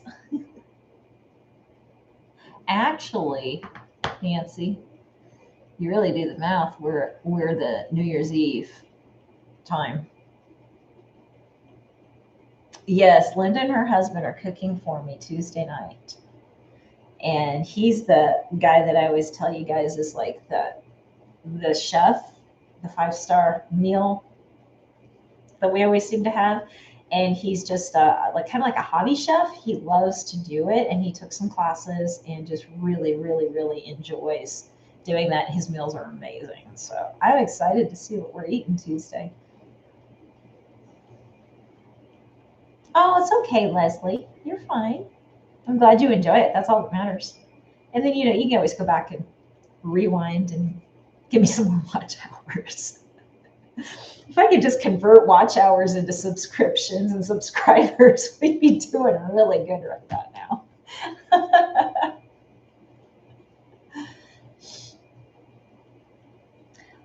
And I wonder, Liz, back to that super chat, I wonder if I have to be so many people subscribed too before that's possible. I wonder if that's why I never noticed it. I'm gonna have to go look. Oh, how fun. That's cool. I've had that before, Joanne. That's really fun. They're loud though. It's like nobody around you can talk until they're done playing. Joanne's, Angela, both the black and the leopard print was from Joanne. I can't wait, Linda. I'm stoked. It's always delicious. We always tease her husband too. You could cook cardboard and put that sauce on it that was so good that one night, and it would be like fabulous still. He's like, yeah, right. We're like, no, we're not kidding. That sauce was that good.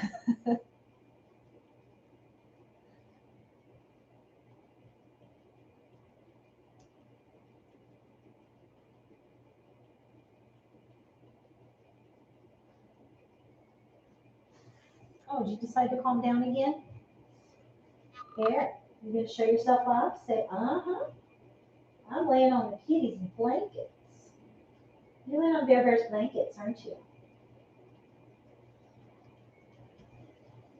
Yeah, you love to be talked to.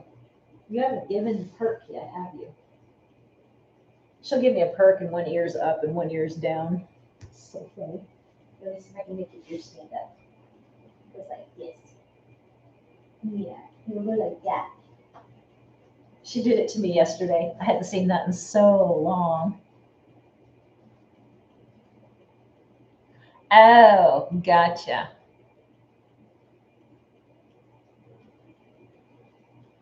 Gotcha, Mary. Gotcha. Hey, Faye. Hi, hi.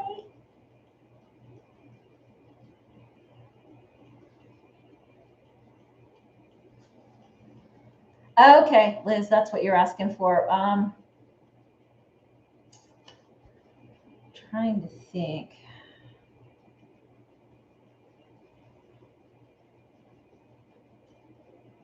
Because my PayPal, I think you can send it to Scandeez@hotmail.com. I had a different one I started it with, and then I changed it over to this, and now I think it sees both, but yet it seems like when I take my money at my marketplaces, it still says that you bought from Lines and Designs, which was my first name.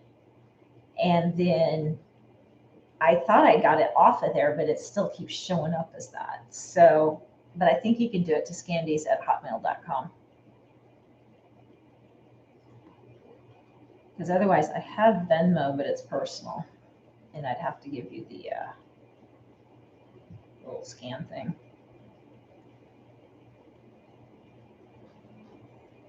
I love how everybody's just dropping through. This is so cool.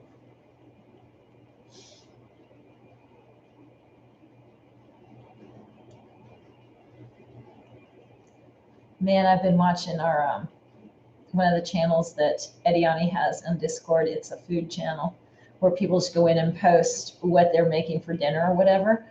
Girls, Danny is giving Faye a run for her money. Faye puts some amazing pictures of her food. This girl knows how to plate food. It looks like a restaurant, like a really expensive restaurant. Faye, you do a fabulous job at it. And then Danny is coming right on your heels. She's starting to really show a lot of super good meals and plating. I can't go look at that. It makes me hungry. You guys, I'm going to gain weight just by reading between you and Danny. Oh my gosh. And then, was it Ashley had a brisket she was doing yesterday? I think it was Ashley. My gosh, you guys are killing me. I know, Mary, isn't that the truth? And then they show their desserts. Like Ashley will show the cakes that she makes for the parties and all the stuff that she gets commissioned on. Oh my gosh, that wedding cake she made the other day. Holy cow. I wanted to dive into that thing. It looks so yummy. It was beautiful too. Oh my goodness. Ashley's cakes, I know. I swear I'm going to make that girl send me one. Hey, Kayla. When did you sneak in? Oh, there you are. You did. I missed that one. Glad you could join us.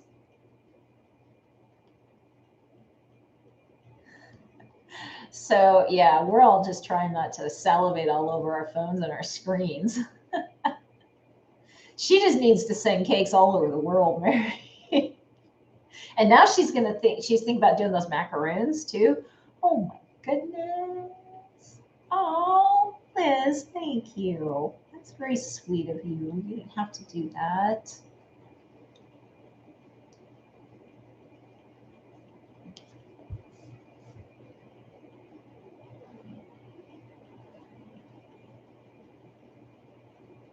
Oh, thanks, Joanne. Appreciate that. I'm glad you're enjoying it. I enjoy doing this. This is fun. It's fun to chat with you guys. I'm liking some of these quicker patterns too, not only because they're easier for you guys, but it gives us a really good time to chat too. So we can sew for an hour and chat for a while. Trust me, Faye, I've considered it. Oh my goodness. Thanks, Sandy. Yeah, Faye. Now that the borders are open, that could easily happen. So I might be on I'll show up on your doorstep with my plate and my fork going, I'm here. What are we eating?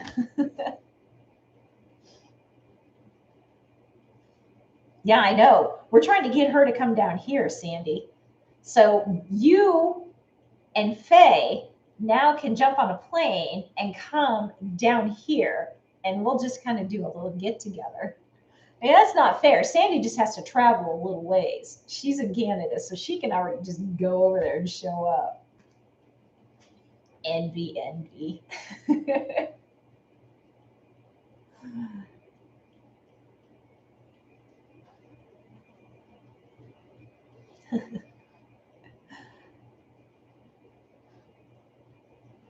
You guys can't see it, but Bear's sitting literally right behind my computer. So I'm reading my computer. He's like right behind, and he's sitting there just looking down at the computer like this, like.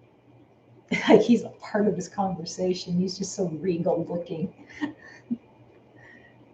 Aw, all you guys are pretty.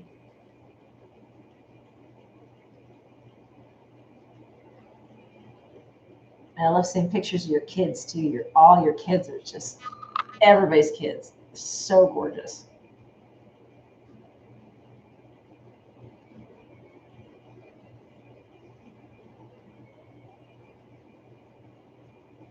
Yeah, I'm envious of that, Faye. I want to meet all you guys.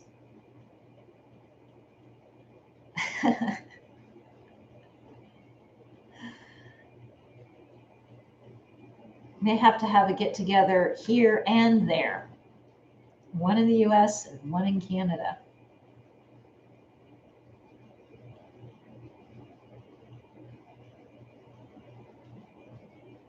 And I've learned how to travel with a sewing machine. Just saying, they do fly. Hey, Sarah. No big deal.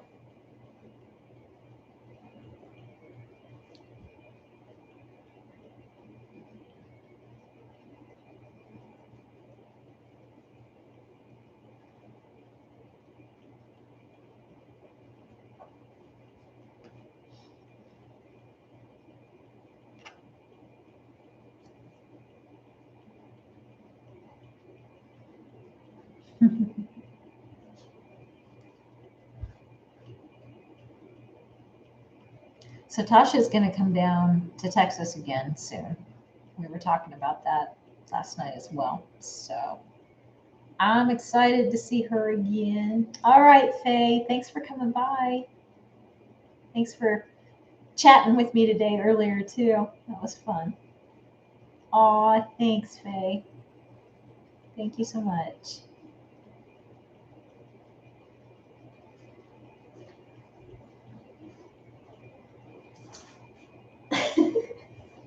I'm getting the eyes back here.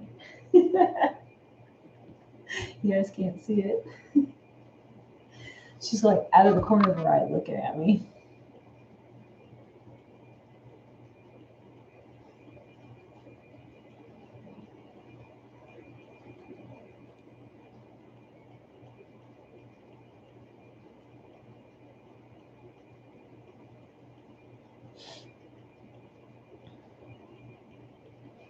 It was so humid and hot down here. I couldn't believe it today. Man. Walked out this morning and it was just like hits you real fast. And it hasn't been like that for a while. It's been really beautiful. And I was just like, wow, where did that come from? I was not expecting that. And it didn't even rain today. It kind of felt like it was that kind of a humid that it might rain.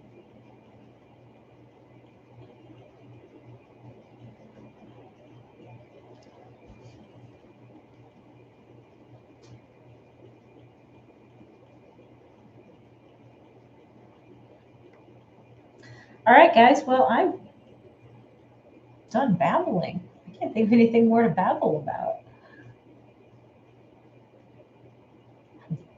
Scanning my brain. Oh, I gotta tell you my tarantula story. I told everybody this. Linda knows this one. So you guys haven't heard this one yet. So 2 weeks ago when we had the live, 2 weeks, yeah, it was 2 weeks ago when we had the last so long.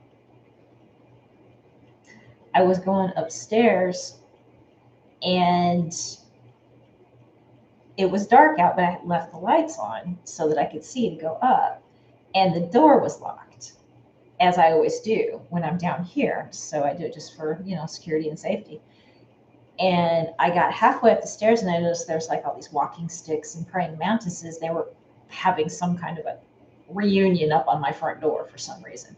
And I'm like, oh, you don't know. I gotta make sure those get off the door before I go in, because there was like 5 of them. And I'm like, you guys are not going inside.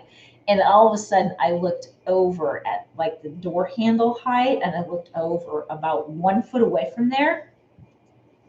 There's a tarantula this big hanging out right there hunting.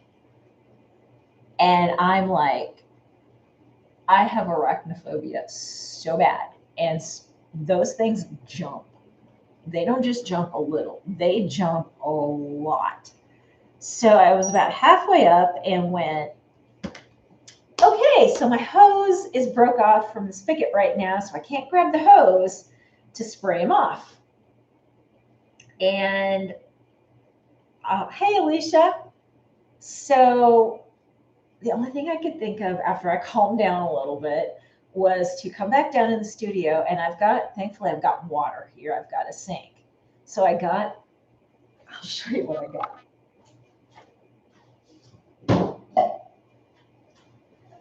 So I got this full of water, and I had a cup. And I'm like, we're going to play hurricane. Only I had to play hurricane from about halfway down the stairs because I knew if I got any closer and I saw it, I'd have nightmares. I saw enough of him. I didn't need to see any more. So I kept throwing water and throwing water and it would like hit him a little bit. He'd just stand there. He'd hit him again. He'd just stand there. Finally, I got serious and I got just close enough, like one more step close enough, threw the water just right, and it whooshed him right off the side. And I was just like, oh my gosh, that was horrible. Then I'm like, where'd he go? Oh no, where'd he go? I knew he went down, so at least he was down. So then, like a day and a half, 2 days later, that little stinker came walking down my driveway underneath, like right there where I parked my car. And I was throwing water at him again to make him go away. And he tried to crawl in the door of the studio. I'm like, nope, nope, nope, nobody, nope, nope, nope, nope. You just go on your way. Oh my gosh. Oh my gosh, Kayla, a black widow. No way. Those things were really bad. Thankfully, you saw it. Oh my gosh, that is so bad. Oh, I needed you, Alicia. Yeah, I needed you here because I was telling Tasha this story last night, and it was like, if you guys come down for a little while in November, or if you just ever move down here, Brian might get calls every now and then going, oh, trans one, come help. Oh my goodness. No, Sarah. Oh, no, no, no, no, no. Not even, nope, nope, nope, nope. Nopety, nope, nope, nope. Oh, yeah. Yeah, I'm there with you, Liz. So this little stinker, dude, you could just move on. Move on. Yeah. You know, and the worst, I'm like Angela. If you guys have ever seen Angela on her vids where she talks about spiders and she screams.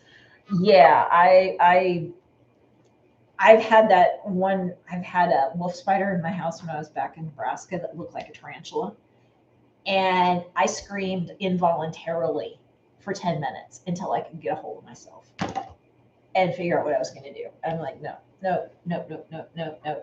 Mm-hmm. It's so funny, Alicia. It seems like you either are scared of snakes and not spiders, or vice versa. Because snakes, I don't like snakes, but they don't get to me like a spider does, you know? Cicadas, yeah. Cicadas don't bother me, even though I was up on my deck last month and I turned around and there was a big one, like about this big, just kind of stuck standing underneath the railing. No big deal, but I looked at her like, dude, that's a railing, it's not a tree. Your tree's out there. He was a little confused, I think. Oh my gosh. So yeah, that was 2 weeks ago, guys. And I know they're prevalent here. I know they are, but I just don't need to see them. They can do whatever they need to do. They just don't need to show themselves. Yeah, Arizona is really bad too, Joanne. We have all the things like you guys do. It's crazy. Yeah. So, and I'm looking at that tarantula going, you do realize there's cats on the other side of that door, and cats usually take care of the spiders for us. Snakes with snacks. Yeah, I know. I saw that. That's funny.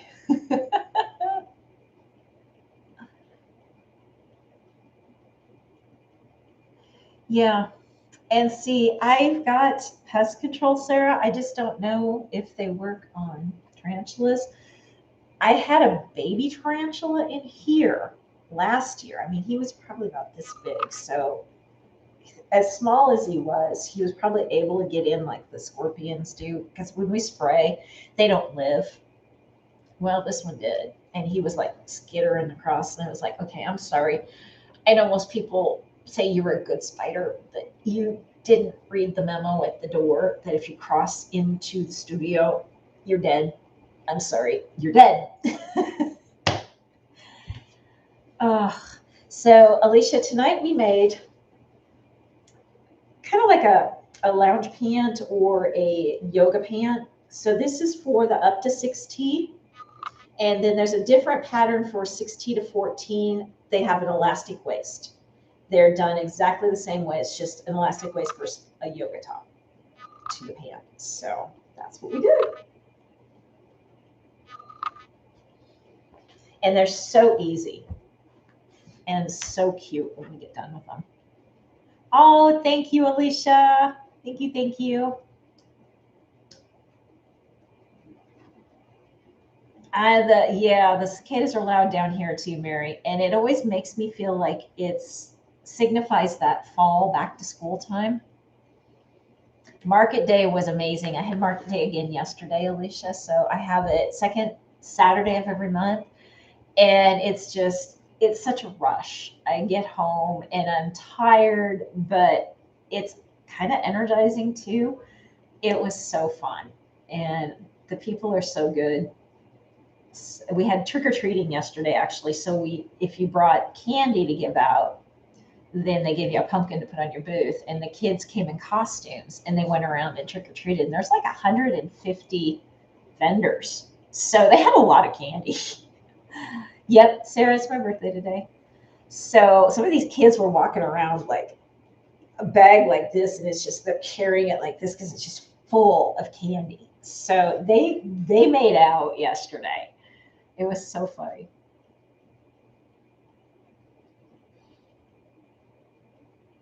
I didn't take any pictures yesterday. My best sellers, it's always my gummies.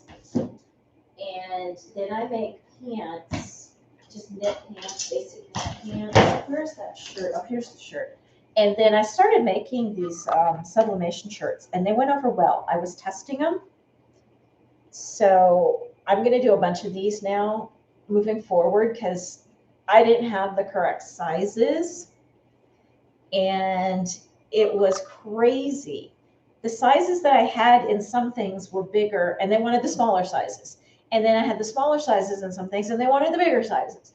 I couldn't win yesterday for sizes. This was one of the things that they wanted big sizes in. So I didn't get a caramel ribbon crunch today. I really would have liked to, but we have a place down here called Voodoo Coffee, Wicked Voodoo Coffee, and they always send me, I signed up for their freebie on your birthday, and so I get a text and I get a medium free drink. And so I went through and got an iced mocha coffee today, and it is so good. Their stuff is so good. But it's still the bummies, believe it or not, Leslie, still the bummies. And it was kind of funny because I took those, I made some ribbon or some bow, the stretch bow baby bear. Hello, dude. I'll just show you guys. Where does put those? Oh, there they are. So I made a whole bunch of like these bows that the babies wear. And I did them more as a filler when I first started because it's got the stretch band. And I wasn't going to take them yesterday because I was like, well, I really don't need the filler. I'll just throw them in. I sold 3 of these yesterday. Had I not taken them, I wouldn't have sold them. And I hadn't sold any up until then. So you just never know. But that I kind of had a little bit of everything, but it's still the bummies and it's still the shorter capri length kind of pants that I sew, the knit pre-length pants, and then I'm doing regular pants now too. I have a few. It's funny because I made the loveys, and everybody yesterday called them burp rags. And I never thought of it that way, but they're about, about the size of a bigger burp rag. And so I was like, well, yeah, give me a burp rag. I sell one of those usually every time. But I told one people too, I was like, well, you can do that, or it is a lovey too. And she's like, oh yeah. And I was like, it's kind of funny. Everybody called it burp rags yesterday. I never heard that before. Oh, thanks for joining me and spending my birthday with me too, Alicia.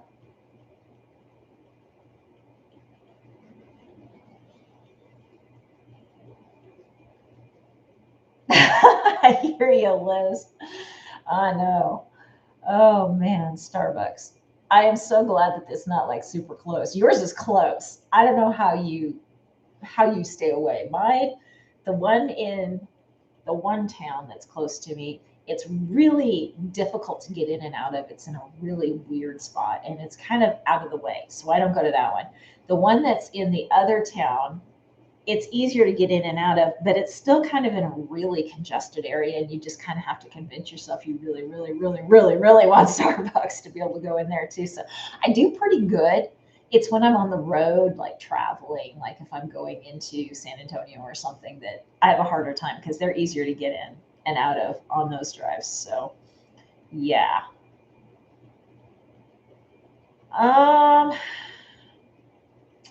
I don't know how to answer your question, Alicia.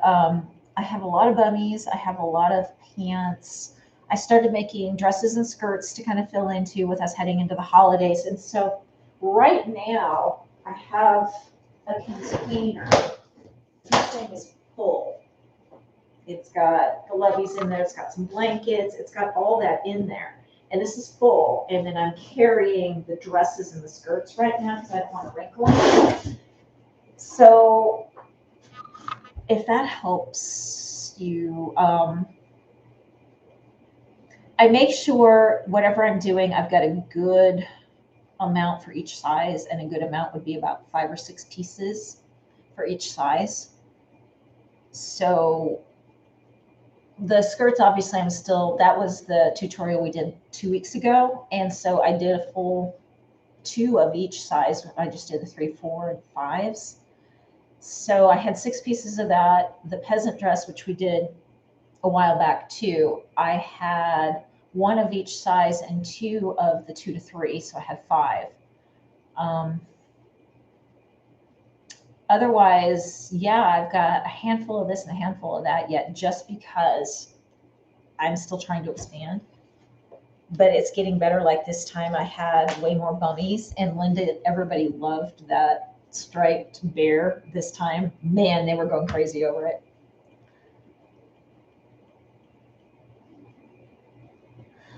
Some want a shirt with it, some don't, Sarah. It's this last time more people were looking for shirts to go with stuff. I think they're looking more holiday-ish now. So yeah.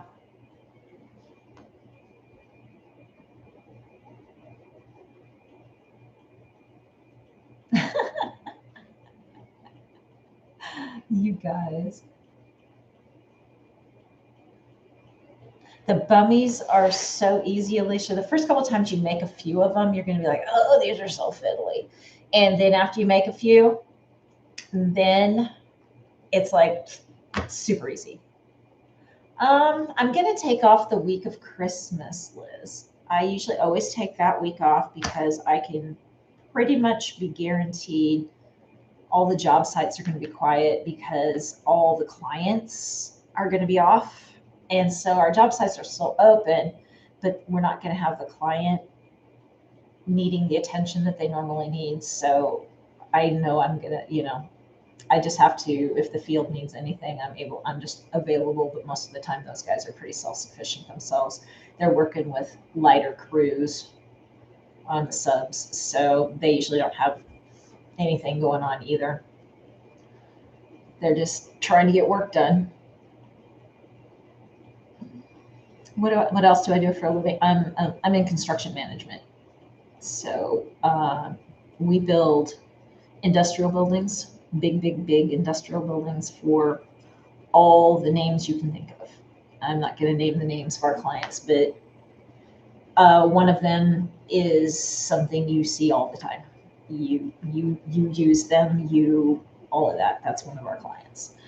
And a couple of the others, you go into their stores and purchase from them. So we built their warehouses and their campus areas for their distribution centers and stuff like that. So pretty boring work. It's pretty boring, but it has to happen. So.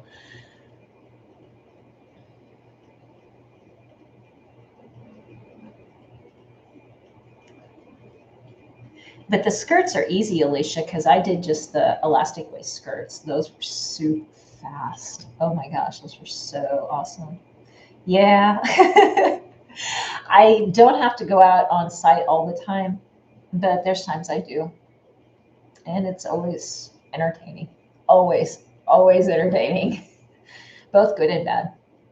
You know, there's times I have to get a little nasty with some people because they're getting nasty with me because I'm a girl.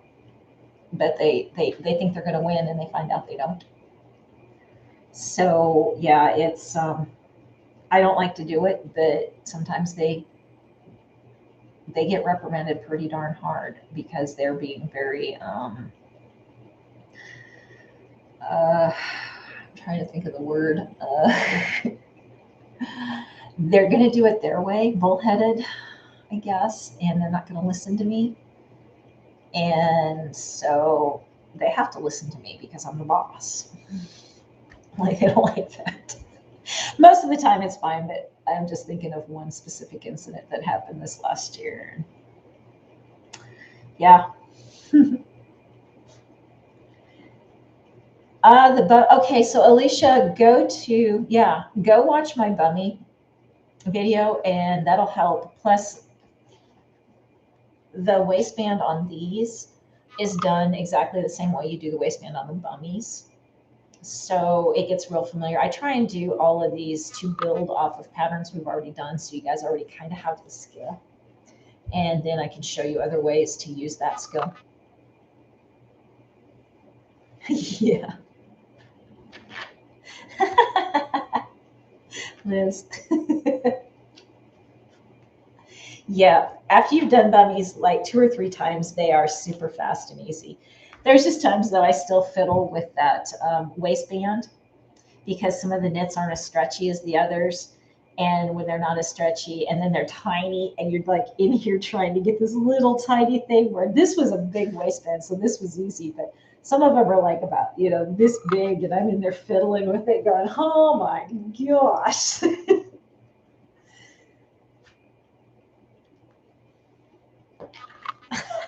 Alicia.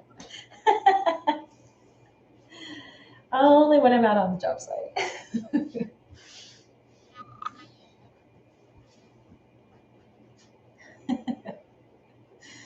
Oh, you guys.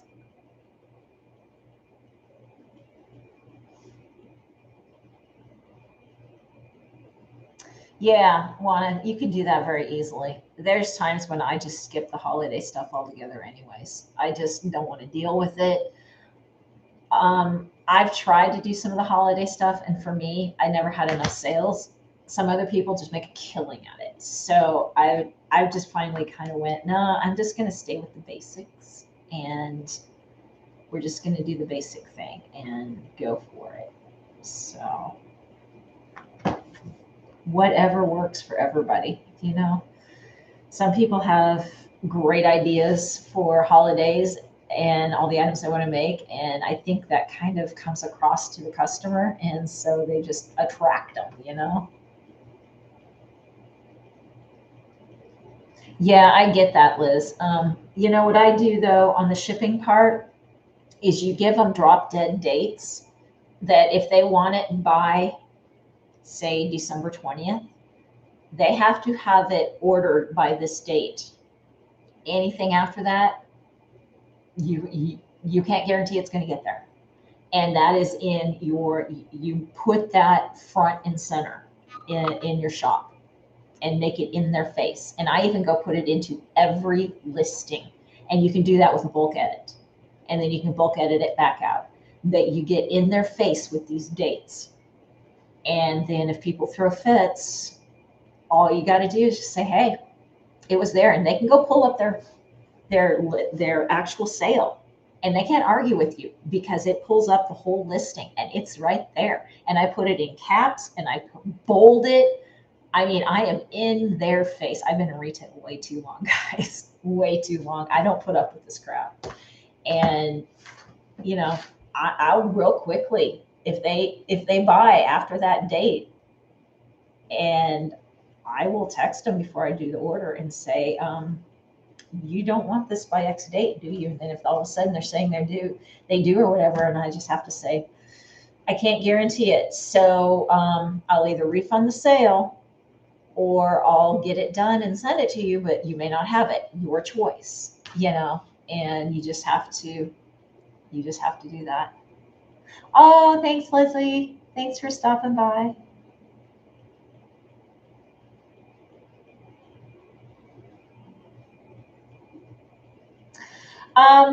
Alicia, I have good and bad with it. It just takes a lot to run both. There's nothing wrong with it. I've always had two shops. I opened for those of you that don't know, I've been on Etsy since right after Etsy started. So I opened my first shop right after they started, probably like 6 months later, 9 months later, something like that. And then I opened my second shop about a year later. And I have my times where one shop's really busy and the other's not. And it all works out. You know, you just realize you get out of it what you put into it. That's just the reality. You know, if you're not in your shop every day, then it's maybe not going to grow or maybe not have sales as fast as you were hoping for. So that's just the whole reality of it. All right, Joanne, thanks for coming by. But yeah, just, you know, if you want to do a second shop, there was always this theory that Etsy likes to say, do not open a second shop, keep everything in your first shop. Yeah, that doesn't necessarily play out well because they don't have the platform set up correctly for you to be able to segment your shop the way you need to do it to keep things clean and neat. Because you can create your sections just fine, but when you look at your shop, it's not separated by sections. It's all mingled together. And so I've always had a problem with that. And that's why I'm like, that's why people are doing second and third shops, because they've got to do it for keeping things separated, for clarity, for all of that. So that's okay, Mary. Yes. And that's very valid, Alicia, when you want to separate those themes, because there's a lot of reasons for separating those themes. You know, there might be something you want to list in the adult shop that would be so inappropriate to be mixed in with kids stuff. You know, it just, yeah, I've never followed that thought process of those guys. So I've been frustrated a lot of times when I wanted to do something in my shop and then it muddled it together. And no matter how hard I tried to make it look good, it just didn't, because it needed to be separated by those sections. What they need to do is make pages and let those sections take you to that page, and then have a choice to just see all, you know. So I just don't know why they haven't figured that part out yet. Oh, there you go. Yeah, there you go, Alicia. That makes a whole lot of sense. Yeah, that's something you don't want mingled with kids stuff.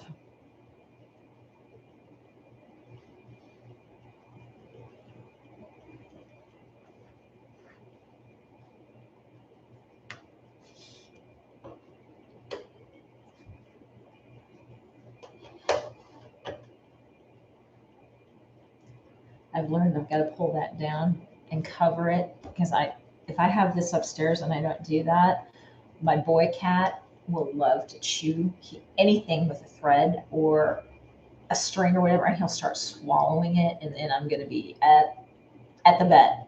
How many times I pulled stuff out of his mouth really fast and he had more of it in him than I thought he did. So I've learned, and now and then I'll cover it I usually cover it with like a towel or something.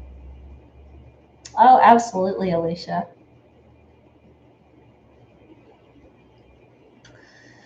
All right, guys, I probably better call it a night myself. I need to go call Tasha back and talk to her for a few minutes and wind down. Tomorrow is Monday. Unfortunately, we're back to work again tomorrow. So I enjoy this time with you guys though on Sunday nights. It's so much fun. And I don't know what 2 weeks from tonight is going to be for the sew along yet. We worked through that last time because Liz had an idea. So I will figure something out and I'll let you guys know. I did have a great birthday, Mary. Thank you. Spending time with you guys on my birthday was the best. Thanks, Sandy. So I hope you guys enjoy the rest of your evening. And if you have any questions, you know where to find me. You can always message me on Instagram and I will get back to you if you need any help. Otherwise, I will talk to you guys probably next weekend. We'll do another just chat session and we will see you guys soon. All right. Thanks so much for joining me, guys. And I love you and I'll see you again soon.